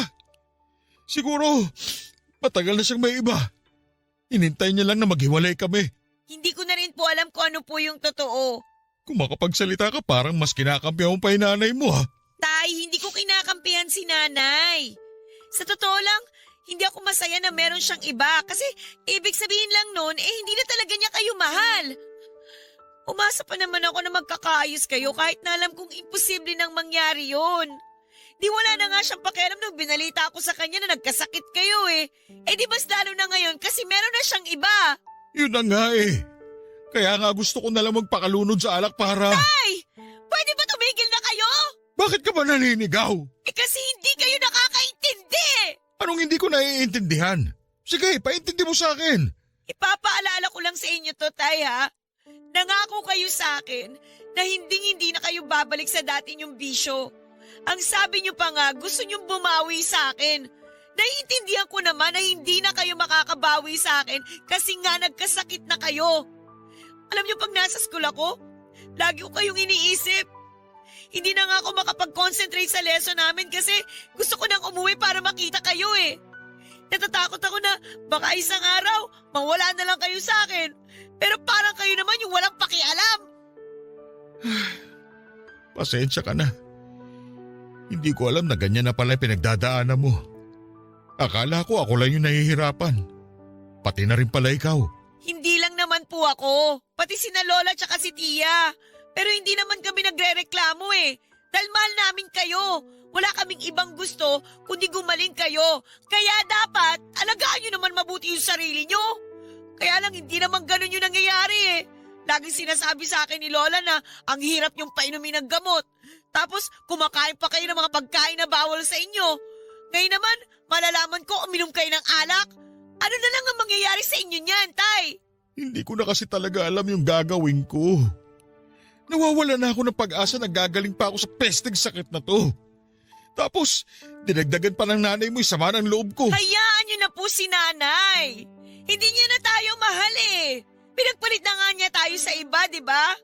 Sign na yon para tigilan na natin siya. Kung doon siya masaya, di bahala siya sa buhay niya.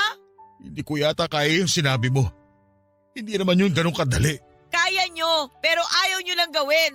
Dahil hanggang ngayon, iniisip nyo pa rin si nanay. Tapos siya, wala nang pakialam sa inyo. Napaka-unfair niya, kaya nga galit ako sa kanya eh. Tay, kahit ako na lang po yung gawin yung dahilan para gumaling. Kahit hindi na po si nanay. Total naman hindi niya na tayo mahal eh. Kaya nga tay, hayaan na natin siya. Nakikiusap ako sa inyo, tay. Parang awa nyo na.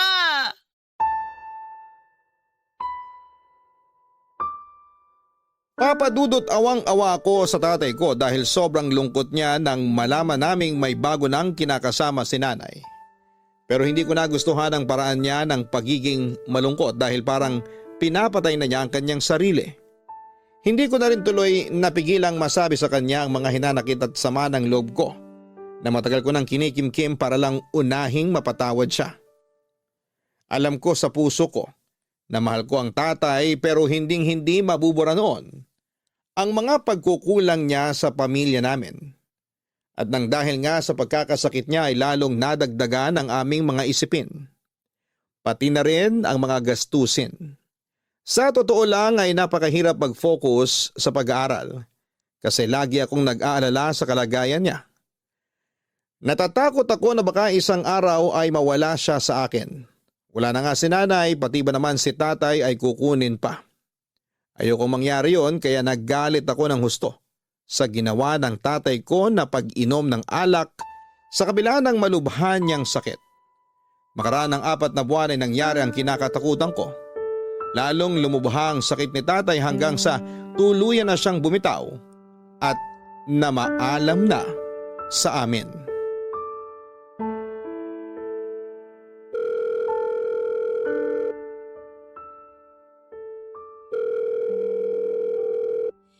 Nay, sige na po. Sagutin niyo na po yung tawag.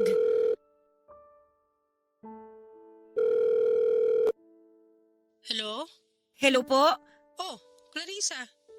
Napatawag ka, nak. Nay? Nay? Ano ba yun? Bakit ka umiiyak? Si tatay po kasi. Ano nangyari sa tatay mo? Wala na po siya. Patay na po siya. Ano? Bakit? Ano nangyari? Ano pong anong nangyari? Eh di ba may sakit siya? Sinabi ko sa inyo yon pero di nyo man lang nireplyan yung mga text ko. Pasensya ka na. Busy lang talaga ako noon. Buntis na kasi ako noon, nak. Ha? Ano pong sabi nyo? Buntis kayo? Oo. Sa wakas magkakaanak na ako. Yung galing talaga sa akin, kaya lang sinabi ng OB ko na delikado raw yung pagbubuntis ko gawa na ng edad ko. Milagro nga raw na nabuntis pa ako eh. Pinayuhan niya ako na wag muna magkikikilos at bawal din ma-stress. Kaya pasensya na kung hindi ko nireplyan yung mga text mo nung nagkasakit ang tatay mo. Pero ganun ba talaga kadelikado yung pagbubuntis nyo para hindi kayo mag-reply kahit isang beses tungkol sa sitwasyon ni tatay? Hindi ka ba nakikinig? Sinabi ko na nga delikado, di ba? Ayoko namang mapahamak yung anak ko. Tsaka wala na ako magagawa kung nagkasakit yung tatay mo. Hindi naman ako doktor para pagalingin siya. Kasalanan naman niya kung bakit siya nagkasakit, di ba? Kaiinom niyo ng alak. Masyado kasi siyang abusado sa katawan niya nung araw. Nay! Narinig niyo po ba yung sinasabi niyo? Nakuha niyo pa talagang sisihin si tatay dahil nagkasakit siya? Ang sama niyo naman! Huwag mo ako sigawan, ha? Bababaan kita ng tawag. Teka, Nay! Kaya nga huwag ka sumigaw. Nai-stress ako eh. Tapos kung ano-ano pang binabalita mo sa akin. Ano kung ano-anong binabalita ko sa inyo? Hindi po ibang tao yung pinag-uusapan natin. Si tatay po yun, Nay! Tsaka, hindi man lang po ba kayo nalungkot kasi wala na siya? Nalungkot naman. Kaya rin po ako napatawag sa inyo para pakiusapan po kayo na sana makapunta po kayo sa burol niya. Ha? Sige na po, Nay. Para naman makita niyo rin siya kahit na sa huling pagkakataon. Ano kasi? Ano pong ano kasi? Hindi pa ako pwedeng lumabas-labas. Malapit na kasi ang kabuanan ko. Paano na lang kung may mangyaring masama sa baby ko? Magagawan mo ba ako ng panibago? Naririnig niyo ba talaga ang pinagsasasabi niyo? Pinapupunta mo pa kasi ako dyan sa burol ng tatay mo. Hindi naman ako kailangan dyan. Kaya niya na yan. Nay naman eh. Totoo naman sinabi ko ah. Tsaka galit sa akin mga kamag-anak ng tatay mo. Mamaya awayin nila ako di lalo ako ma-stress. Ayoko naman mapahamak yung pinagbubuntis ko. Lagot ako nito sa kinakasama ko. Pero hindi naman po ibang tao si tatay. At saka baka nakakalimutan niyo na asawa niyo siya. Kasal po kayo, di ba? Kasal nga kami, pero napawalang pisa na yun nung namatay siya. Kaya wala na akong papel sa buhay niya. Ibig sabihin, wala na rin kayong papel sa buhay ko? Anak niyo pa rin naman ako, di ba? Kahit naampon niyo lang ako ni tatay, anak niyo pa rin ako, Nay! Magkaibang bagay naman yun. Siyempre, hindi ko pa rin nakakalimutan na anak kita. Talaga lang, ha? Simula nung iniwan niyo ako kay tatay at hindi man lang kinumusta, pakiramdam ko, kinalimutan niyo na ako. Tapos ngayon magkakaanak na kayo, saan pa ako lulugar sa buhay nyo? Clarissa naman, pwede ba huwag ka madrama? Lalo ako nai-stress sa'yo eh. Gusto ko lang naman po magsabi ng nararamdaman ko eh. Siguro tinuturuan ka nila dyan ng mga sasabihin mo sa akin, no? Bakit naman nila ako tuturuan ng mga sasabihin ko sa inyo? Para ganyan maging tono mo sa akin. Para maging pabalang ka kung magsalita. Paano ako naging pabalang sumagot sa inyo, Nay? Tsaka, mababait po ang mga kamag-anak ni Tatay. Mahal nila ako, lalo na po si Lola. Hindi nila magagawa yung binibintang ninyo. Ay nako! Pakitang tao lang naman yung mga yan. Hindi ako naniniwala na mabait sila. Kasi noon nandyan ako, lagi nila ako pinagtutulungan. Lalo na yung lola mo. Kaya hindi ko rin mabigyan ng anak yung tatay mo, wala naman sa akin ang problema. O ayan ha, buntis na ako. Ibalita mo yan sa kanila para maniwala na wala sa akin ang diferensya.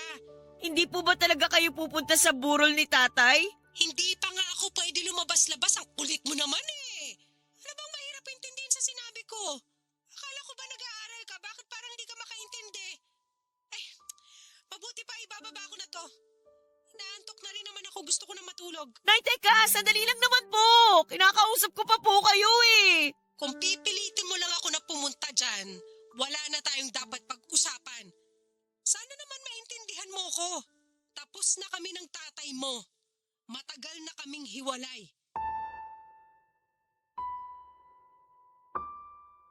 Papadudot ang hirap mawala ng tatay. Lalo na at siya na lamang ang magulang ko ng mga panahong yon. Pero sobrang hirap tanggapin na hindi pumunta ang nanay sa burol ni tatay kahit nasa huling pagkakataon. Hindi rin siya nagpakita nung libing pero umasa pa rin ako na darating siya. Kahit na anong gawin ko ay hindi ko matanggap ang dahilan niya. Sa isip ko ay ayaw niya lang talagang pumunta dahil wala na siyang pakialam sa amin ni tatay. Dahil sa nangyari, lalong nadagdagan ang galit ko sa nanay ko ng mga panahong yon. Marami akong tanong sa kanya, una na doon ay kung paano niya kami nagawang kalimutan ni tatay ng ganong kabilis. Pangalawa ay kung talagang wala na siyang pagmamahal sa tatay ko. Pati ba sa akin ay wala na rin. Kasi nagawa nga niya akong tiisin kahit na nakiusap na ako sa kanya na pumunta sa burol ni tatay para na rin makita ko siya. Ewan ko ba, ramdam ko na mas mahalaga na sa nanay ko ang bago niyang pamilya kesa sa akin na anak niya. Sa huli naisip ko na lamang na sino nga ba ako sa buhay niya. Hindi nga niya ako totoong anak. Ampon nga lang naman ako. Papadudot naglakas loob ako na i-add as friend si nanay sa Facebook. Hindi naman natagalan bago niya in-accept ang friend request ko at naging friends kami online. Tapos ay doon ko na nakita lahat ng mga uploaded photo niya kasama ang bago niyang pamilya. Masaya naman ako para sa kanya dahil alam kong matagal na niyang gustong magkaanak. Yung totoong galing sa kanya. Bagay na hindi mabigay ng tatay ko. Pero hindi ko lang mapigilan ang matinding lungkot sa tuwing tinititigan ko ng matagal ang mga larawan nila. Naikukumpara ko kasi yon sa mga pictures namin noong araw kung saan ay buhay pa si tatay at masaya pa ang aming pamilya. Pakiramdam ko, lalong lumiit ang mundo ko ng mga panahong yon. Mas naging aware din ako sa pagiging adopted ko. Kaya para bang wala na akong karapatan na mag-demand ng oras at atensyon sa nanay ko. At kahit na anong adjust ko sa sitwasyon, may mga pagkakataon pa rin na natatalo ako ng aking damdamin. At nangyayari yon sa tuwing stress ako sa pag-aaral dahil merong sabay-sabay na gastusin at bayarin.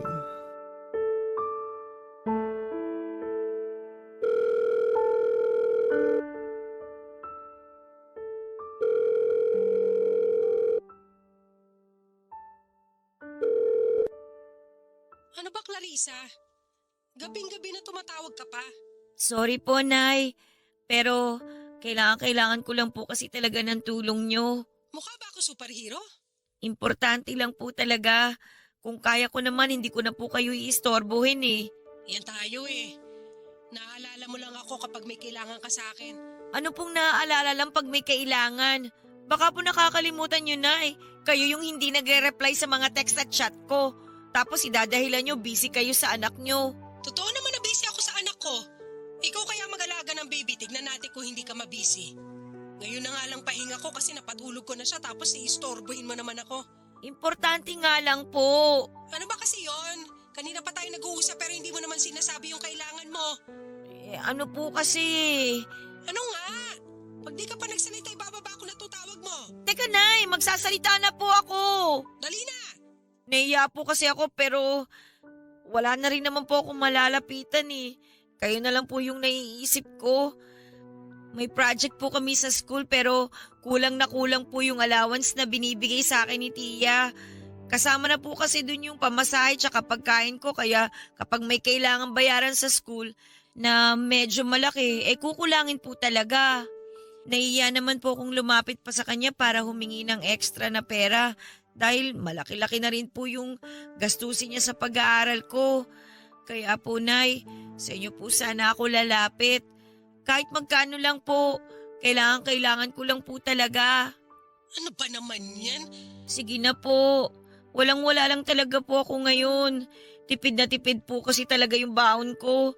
Minsan nga po, hindi na ako kumakain sa break time namin para lang po makapagbayad sa mga bayarin. Pag ganyan, dapat wag ka na mahiya sa tiyahin mo. Total siya naman nagpapaaral sa'yo. Ano pong ibig niyong sabihin? Sa kanya ka manghingi. Alam naman siguro niya na maggastos magpaaral. Maraming bayarin sa mga project katulad nga ng sinabi mo. O dapat taas-taasan niya yung bigay niyang allowance sa'yo. Hindi po yung ganong kadali, Nay. Anong hindi ganun kadali Siya na nga umako sa pagpapaaral sa'yo, di ba? Oo nga po, pero hindi naman niya ako responsibilidad eh. Kayo ni tatay yung dapat na nagpapaaral sa akin. Pero naghiwalay naman kayo. Siguro kaya niyo ako pinaiwan kay tatay kasi wala naman kayong balak na gampanan ng responsibilidad niyo sa akin bilang nanay. Sobra ka naman magsalita. Yun po kasi yung pinaparamdam niyo sa akin eh. Wala akong may bibigay sa'yo. Wala na akong trabaho ngayon. Gawa ng may anak na akong kailangang alagaan. Kaya dapat dito lang ako sa bahay. Tapos yung kita na kinakasama ko sakto lang para sa amin. Kaya pasensya ka na. Wala akong may bibigay sa'yo. Nay naman eh. Wala nga, Clarissa. Ni pambili nga ng pampaganda ko, walang-wala ako. Tapos gusto mo pang tulungan kita dyan sa mga gastusin mo sa eskwelahan. Aba, hindi naman yata tama yun. Mas hindi naman po tama yung pabayaan niyo ko. Anak niyo pa rin naman ako eh. Ang tagal-tagal ko pong kinimkim lahat ng sama ng loob ko sa inyo dahil nanay ko pa rin kayo. Pero sobra na po kayo. Akala niyo ba hindi ko nahahalata na marami kayong dahilan pagdating sa akin? Hindi naman ako nagdadahilan. Totoo lahat ng mga sinasabi ko. Hirap sa'yo makitid utak mo eh. Tapos isusumbat mo pa sa akin yung sama ng loob mo. Huwag mo sabihin galit ka sa akin dahil sa pakikipaghiwalay ko sa tatay mo. Sa kanya ba? Hindi ka nagalit? Nagalit din naman po ako kay tatay. Pero pinatawad ko na po siya. Tsaka bumawi naman siya sa akin kahit papano. Pero kayo, simula nung umalis kayo dito sa bahay, hindi ko na naramdaman yung pagiging nanay niyo sa akin. Akala niyo ba madali lang yung bigla akong nawala ng nanay? Pero malaki ka na. Hindi ka na alagain. Marami pa rin akong hindi alam sa buhay. At kailangan ko pa rin kayo bilang nanay ko. Hindi na nga pwede yun dahil may bago na akong anak. Mas kailangan niya ako kaysa sa'yo kaya pasensya na talaga. Sige, kapag nakaluwag-luwag ako, padadalang kita ng pera. Pero sa ngayon magtiis ka na muna. Pero kung hindi mo na talaga kaya, mas maganda kung huminto ka na sa pag-aaral. Sa totoo lang kasi tayo. Papadudot hindi nangyari na pinadalhan ako ng pera ni nanay. Lumipas na lamang ang ilang araw pero parang sinabi lang niya yun para paasahin ako. Dismayado na ako sa nanay ko dahil wala na talaga siyang pakialam sa akin. Pakiramdam ko ay namamalimos na lamang ako ng atensyon sa kanya ng mga panahong yon. Sa totoo lang ay ayoko naman talagang hingin ang tulong niya nang hindi siya pumunta sa burol ni tatay. Pero hiyang-hiya na ako sa tiyahin ko na nagpapaaral sa akin ng mga panahong yon. Alam naman natin na magastos magkolehiyo at habang tumatagal ay mas doble ang ginagastos ko kaysa sa baon ko na natatanggap ko. Tulad ng sinabi ko ay doon ko rin kinukuha ang pamasahe at pangkain ko kaya kulang na kulang talaga. Pero hindi naman ako nagreklamo. Thankful ako kaya lang ay hindi ko mapigil ang dumaing. At matapos nga kung hindi tulungan ni nanay ay wala na akong nagawa, kundi ang mas kayanin ang lahat. Kung paano ako naghigpit ng sinturon para makatipid noon ay mas hinigpitan ko pa lalo. Mabilis na lumipas ang 1 taon at laking gulat ko na lamang nang nag-chat sa akin ang kapatid ko. Bali ate ko siya sa biological parents namin. Noong bagong taon kasi ng 2013 ay bigla nila akong pinag-a-add sa Facebook ng iba pa naming kapatid at kamag-anak. Gusto kasi ng tiyahin ko na kapatid ng biological father ko na magkakilala kaming magpipinsan. Sabi ko nga alam kong ampun lamang ako ng kinilalang nanay at tatay ko. Hindi rin naman nila tinago sa akin yon. Kilala rin nila ang tiyo ko na kapatid ng totoo kong tatay. 5 raw kasi kaming magkakapatid na babae at kamamatay lang ng tatay namin noon. 2 taong gulang pa lamang ako at may pinagbubuntis pa ang mama Salvi ko bago kami iniwan ng tatay namin. Fast forward. Ang dahilan kung bakit sinat ako ng ate ko ay upang sabihin na gusto raw nila akong makita dahil lumawas sila sa Maynila galing sa Zamboanga. Kahit na nag-aalinlangan ako, sa huli ay pinagbigyan ko pa rin ang kanilang kahilingan. Kasama ko ang lola ko noong nakipagkita ako sa kanila sa isang mall sa lugar lang namin, Papa Dudut.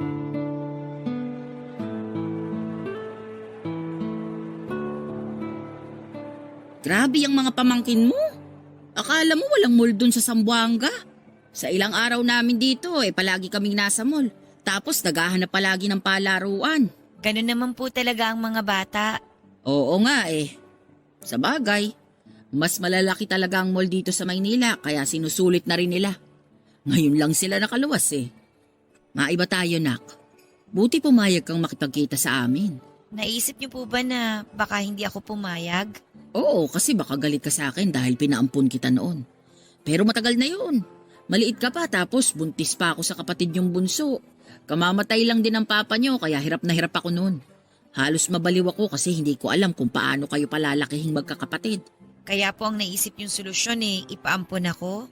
Oo, pero maniwala ka na nung una hindi ako agad pumayag.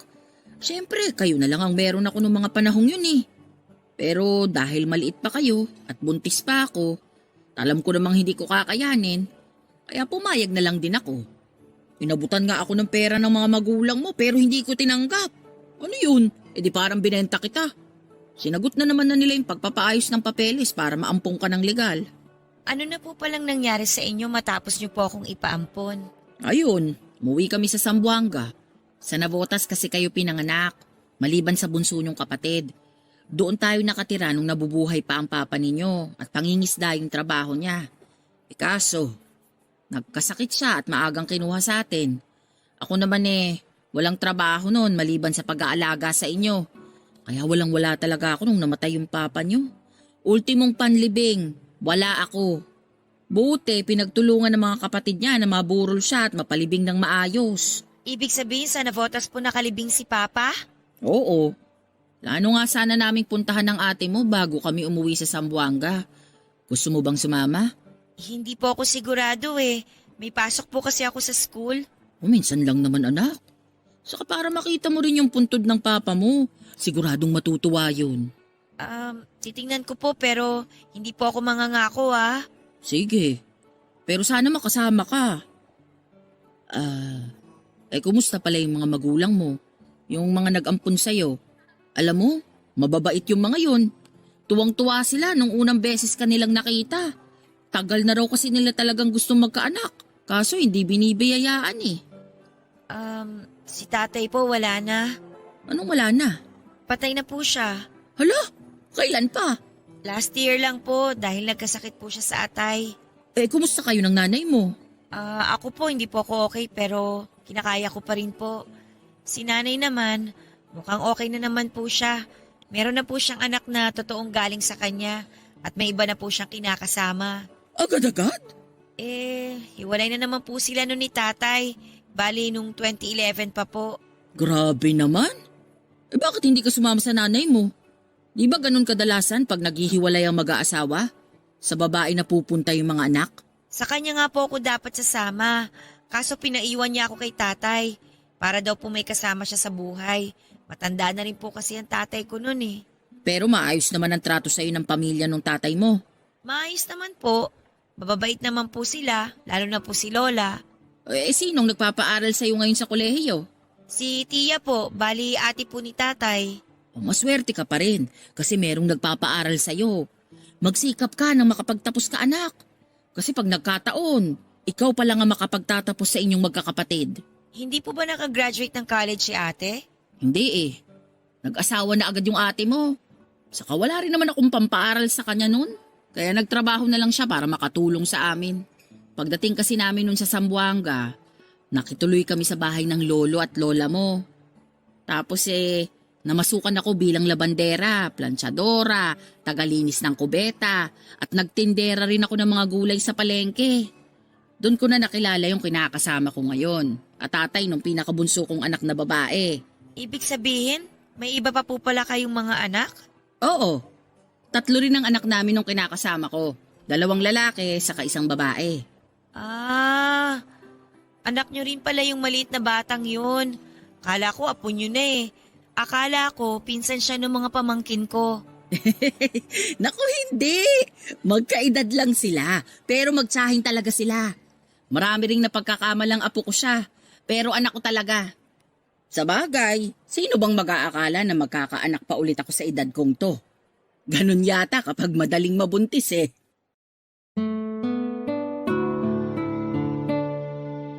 Papa Dudut, dapat masaya ako dahil sa wakas ay nakita at nayakap ko na ang biological mother ko. Pero wala akong maramdaman ni katiting na ligaya ng mga panahong yon. Oo, at maayos ako nakipag-usap sa kanila, lalo na sa mama ko. Pero hindi ko talaga mahanap sa puso ko yung kaligayahan na nararamdaman ng ibang anak na pinaampon at pagkalipas ng mahabang panahon ay nakita ang tunay na magulang. Para sa akin ay normal na araw lang yon. Naisip ko pa nga na sana'y matapos na ang araw na yon para makauwi na kami ni Lola. Pagod na pagod din kasi ako noon sa mga pamangking ko sa ate dahil sobrang lilikot at ligalik. Dagdag pa yung bunsong kapatid kong babae sa mama ko. Hindi ako sanay sa mga bata kaya para bang na-culture shock ako noong nagkita kami. Bali ang ate ko kasama ang asawa niya at 2 anak na lalaki. Si mama kasama ang bunso niyang anak na babae sa bago niyang kinakasama. Ako at si Lola ang nagkita-kita ng araw na yon. Yung iba kong mga kapatid ay nasa Zamboanga. May isa nang namatay dahil sa heart problem na aminado akong kinalungkot ko.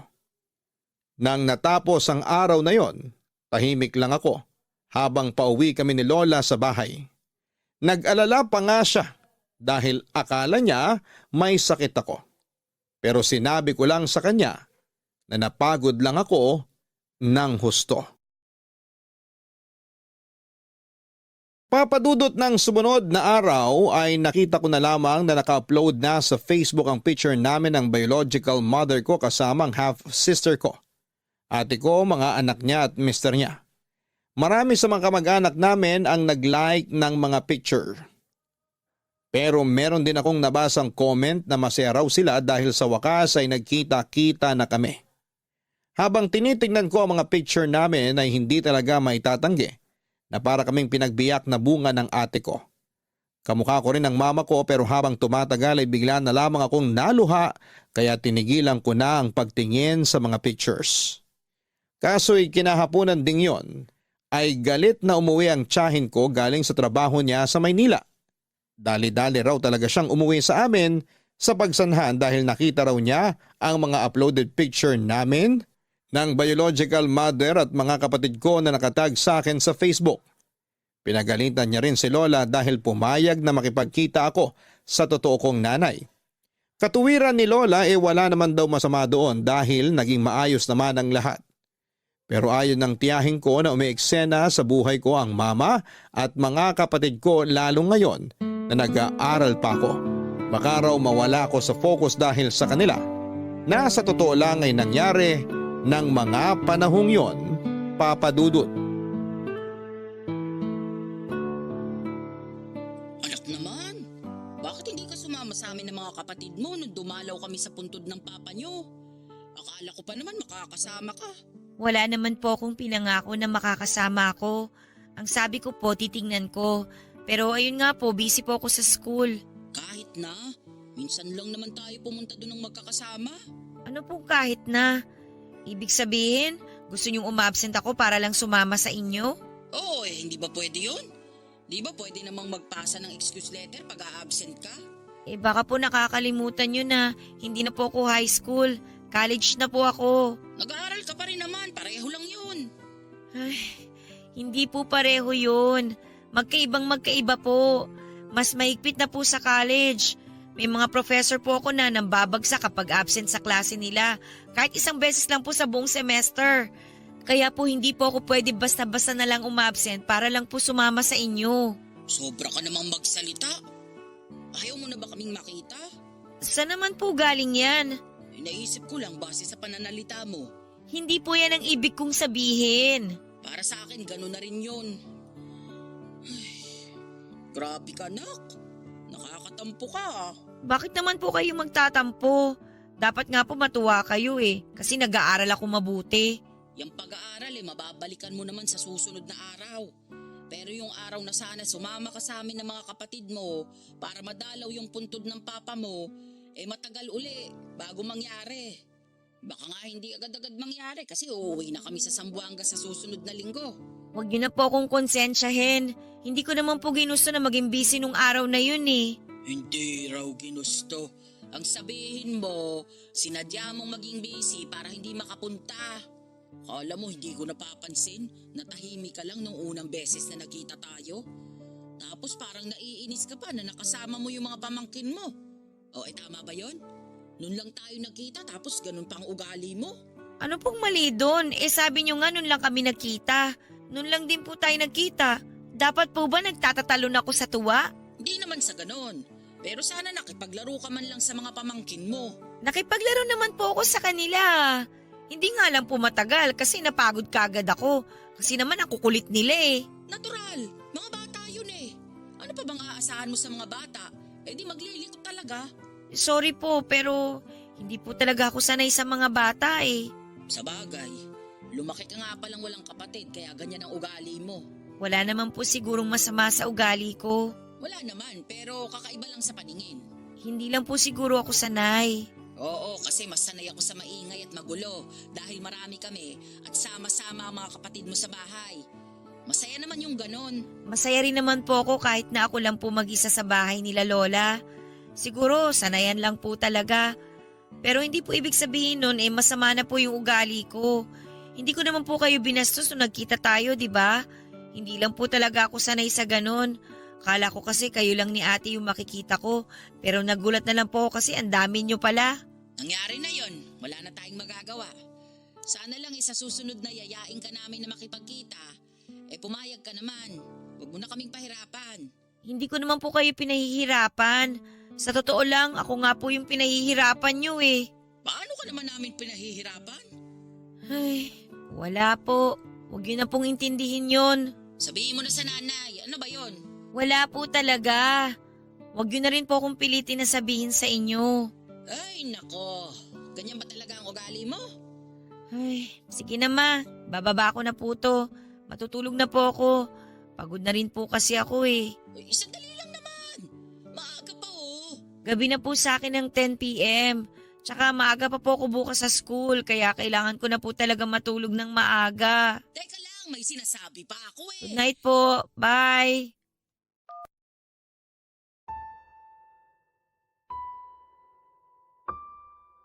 Papadudot, alam ko naman na gusto lang sulitin ng mama ko ang mga panahon na nasa Maynila sila. Kaya gusto nila akong makita palagi.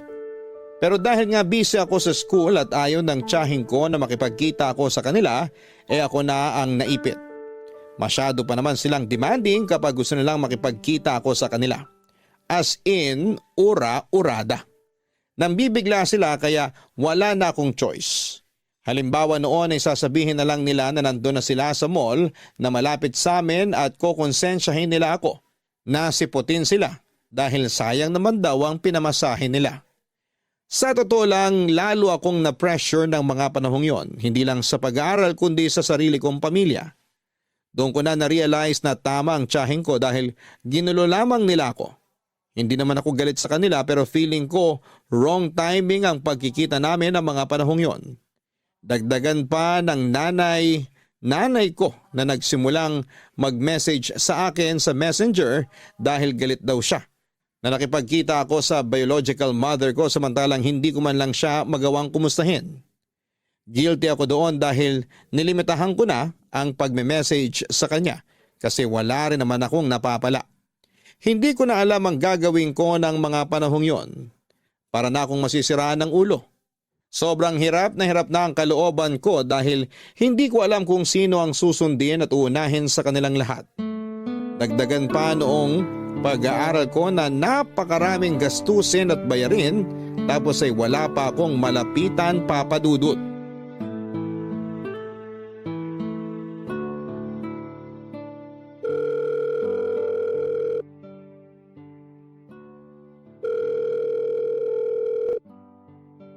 Oh, Nak, napatawag ka.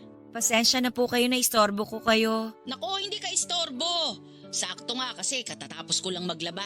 At eto, kaupo ko lang sa bangko. Grabe, sakit ng balakang ko. Nangalay ba naman eh. Baka marami po kayo nilabhan. Gabundok sa dami. Biruin mo, damit na mga kapatid mo. Tapos ng tatay-tatayan mo. Yung iba sa mga apo ko. Kasi may sakit ang ate mo ngayon eh. Ano pong sakit ni ate? Ano pa nga ba? Di UTI. Lagi na lang siyang may ganon. Ewan ko ba dun sa ate mong yun? Parang hindi na gumagaling. Nagpa-check up na po ba siya? Oo, pero parang matagal na nung nagpa-check up siya. Hindi pa naulit kasi nagipit silang mag-asawa ngayon. Ilang araw na rin yung sakit niya. Yung asawa kasi niya, nadisgrasya sa motor. Tapos daming kalos ng bayaw mo. Kawawa naman. Pati yung kasama niya. Tapos mga anak nila may ubot sipon. Ay, pamilyang may sakit. Ay, nakakalungkot naman po yung nangyari. Pero sana po gumaling na sila. Paanong gagaling? Wala ngang pambili ng gamot. Di makapamasada yung asawa ng ate mo. Gawa nga nang nagpapagaling pa sa mga galo sa katawan. Tricycle driver kasi yon, pero nakikipasada lang. Ika-ika pa rin dahil nadaganan ng tambutso yung binte. Grabe pag inabot ka nga naman ng malas, no? Teka, maiba tayo. Bakit ka nga pala napatawag? Wala naman po. Sige na, sabihin mo na. Ano yon? Nahihiya po akong magsabi lalo na ngayon na marami pala kayong problema dyan. Pero wala na po kasi ako malalapitan Kaya nga, sabihin mo na. Ano ba yon? Pwede po ba akong humingi ng tulong sa inyo tungkol sa bayarin ko? Ha? Bayarin? Saan? Sa school po. May ambagan kasi kami para sa gagawin naming activity. Medyo malaki po kasi. Hindi ko na po kayang kunin sa baon ko. Anak, pasensya na. Medyo gipit din kami Yung tatay-tatayan mo, panay daing ng masakit ang tiyan. Ewan kung impatso yun o ano. Ilang araw na siyang hindi makabangon sa higaan, kaya hindi makapangisda. Yung bunso mo namang kapatid, ang maliit na bata na sinama ko dyan, ayun, nahawaan ng ubot sipon ng mga anak ng ate mo. Kaninang umaga nga't sinisinat Namumroblema ako kung saan ako kukuha ng pambili ng gamot. Ganun po ba? Oo Kaya pasensya ka na kasi wala akong maibibigay. Okay lang po, ma. Sinubukan ko lang naman po. Ba't di ka nalang manghingi dyan sa tiyahin mo na nagpapaaral sa'yo? Nahihiya na po kasi ako sa kanya Ang dami na po niyang gastos sa akin. Magastos talaga ang kolehiyo. Pero mabuti na rin na nandiyan ka. Kasi kung nasa akin ka, hindi naman kita kayang pag-aralin Baka matulad ka lang sa ate mo. Kung hindi nagtatrabaho, baka nakapangasawa ng maaga. Hindi niyo po ba man lang ako pagsisikapan na igapang yung pag-aaral namin kahit mahirap? Ha? Ano bang klaseng tanong yan? Ano lang po, naisip ko lang naman. Kasi parang ang unfair po ninyo Aanak-anak kayo ng marami tapos ipapaampon nyo kasi hindi nyo kayang buhayin. Abay, hindi ko naman ginusto na dumami kayo. Yung tatay niyong mahilig at laging mainit sa kama kaya lagi akong buntis. Kung ako lang, tama na yung 1 hanggang 2 anak dahil mahirap ang buhay. Tapos namatay pa siya ng maaga. O edi wala na akong katuwang. Kawawa naman ako. Alam mo ikaw, hindi ka dapat nagsasalita ng ganyan sa akin na nanay mo. Wala kang alam sa hirap na pinagdaanan ko noong araw. Wala rin naman po kayong alam sa hirap na pinagdaanan ko eh. Bakit sumasagot ka pa talaga? Lagi na lang hirap niyo yung mahalaga. Paano naman yung hirap ko? Hindi rin madali yung buhay ko lalo na ngayong wala na si tatay. Tsaka may iba ng pamilya si nanay. Tapos bumalik nga kayo sa buhay ko. Pero parang hindi ko rin naman nararamdaman na may mama ako. Naririnig mo ba yung mga pinagsasabi mong bata ka? Opo, naririnig ko naman ng malinaw. At matagal ko na rin tong kinikim-kim. Sa totoo lang, inggit na inggit ako sa mga kaklase ko eh. Kasi kahit hindi sila mayaman, meron silang mababait at masisipag na magulang. Meron din naman ako Dalawa pa nga nanay ko eh, di ba? Kayo tsaka yung umampun sa akin. Pero parang pareho naman kayong wala namang pakialam sa akin. Hindi ko maramdaman na sinusuportahan niyo ako tsaka tinutulungan niyo ako. Tapos lagi pa kayo nagagalit sa akin kapag hindi ko kayo nakukumusta. Ako ba kinumusta niyo? Tinanong niyo ba kung ayos lang ako? Kung kaya ko pa ba? Hindi naman, di ba? Nakakasama kayo ng loob. Hirap niyo lang ang mahalaga sa inyo. Wala talaga kayong pakialam sa mga pinagdadaanan ko. Papa Dudut, pinatayan ko na ng tawag si mama ng panahong yon. Inoff ko rin ang cellphone ko pagkatapos ay tahimik akong umiyak habang nakasubsob ang mukha ko sa aking unan. Sobrang bigat kasi ng nararamdaman ko ng mga panahong yon at tanging pag-iyak na lang ang kaya kong gawin. Pakiramdam ko ay wala na akong lakas para magsalita, magalit o lumaban. Nalulungkot ako at nasasaktan ng husto dahil may dalawa nga akong nanay pero hindi ko naman sila maramdamang pareho. Napapagod na rin ako sa mga demand nila ng pakikipagkita sa akin kahit busy ako sa school. Hindi ko sila mapagbigyan kasi hindi rin naman nila ako tinutulungan financially. Mabuti sana kung may trabaho na ako noon, estudyante pa lamang ako. Saka nanay ko sila.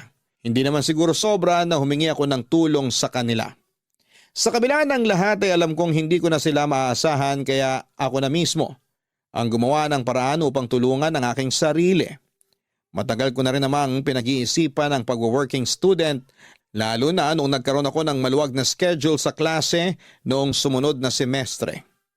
Nag-part-time ako sa printing shop na malapit lang din sa aming university. At aminin ko na malaki ang naitutulong ng sweldo ko doon para tustusan ang mga gastusin ko sa eskwelahan. Proud ako sa sarili ko dahil nakaya kong tumayo sa sarili kong mga paa. Hindi nagtagal, nakagraduate ako at natupad ko ang pangarap kong maging teacher. Sobrang proud sa akin ang dalawang nanay ko. Kapwa rin naman sila humingi ng sorry sa akin dahil sa sama ng loob ng ibinigay nila sa akin at pinatawad ko na sila dahil ayokong may daladalang mabigat sa aking dibdib. Sa kasalukuyan ay nandito na ako sa Pampanga dahil taga rito ang mister ko. Yung nanay ko na umampun sa akin ay nasa Cavite pa rin kasama ang pamilya niya. Minsan ay dumadalaw kami doon ng anak ko para makita at kumustahin siya. Ang totoong nanay ko naman ay nasa Zamboanga pa rin. Pinagpaplanuhan nga namin na magbakasyon doon ngayong 2025 para makita naman niya ang apo niya sa akin. Maraming salamat Papa Dudut sakaling mapili po ninyong i-ere ang istorya ng buhay ko. Malaking bagay ito sa akin, sana'y kinapulutan po ito ng aral at inspirasyon ng mga kabarangay natin. Lagi nating tandaan na kapag may pangarap tayo ay gawin natin ang lahat para makamit ito. Pag para sa atin ang isang bagay, ibibigay yon sa atin kahit na anong mangyari. God bless po sa inyong istasyon and more power. Ang inyong forever kapuso at kabarangay, Clarissa. Mga kabarangay, ang pagkakaroon ng pangarap ang nagsisilbing gasolina o motivation ng isang tao upang magpatuloy. Kapag may goal tayo sa buhay ay hindi tayo hihinto o susuko hanggat hindi natin ito nakakamit. At kahit na matagal at mahirap ang mga pinagdaanan natin, magsisilbi nating lakas ang ating mga pangarap. Yan ang eksaktong karanasan na ibinahagi sa atin ngayong Sabado ng kabarangay nating si Clarissa. Magsilbi rin sana ng inspirasyon sa mga magulang ang kwento ng ating letter sender para paghandaan at pagsikapan ang hinaharap ng ating mga anak. Responsibilidad natin sila at hindi natin dapat pabayaan. Hiniling natin sila sa may kapal at dinala sa mundong ito upang bigyan tayo ng kasiyahan. Kaya marapat lang na huwag natin silang ipagpalit sa mga bagay na wala namang pakinabang sa buhay natin. Hanggang sa muli, ako po si Papa Dudut sa mga kwento ng pag-ibig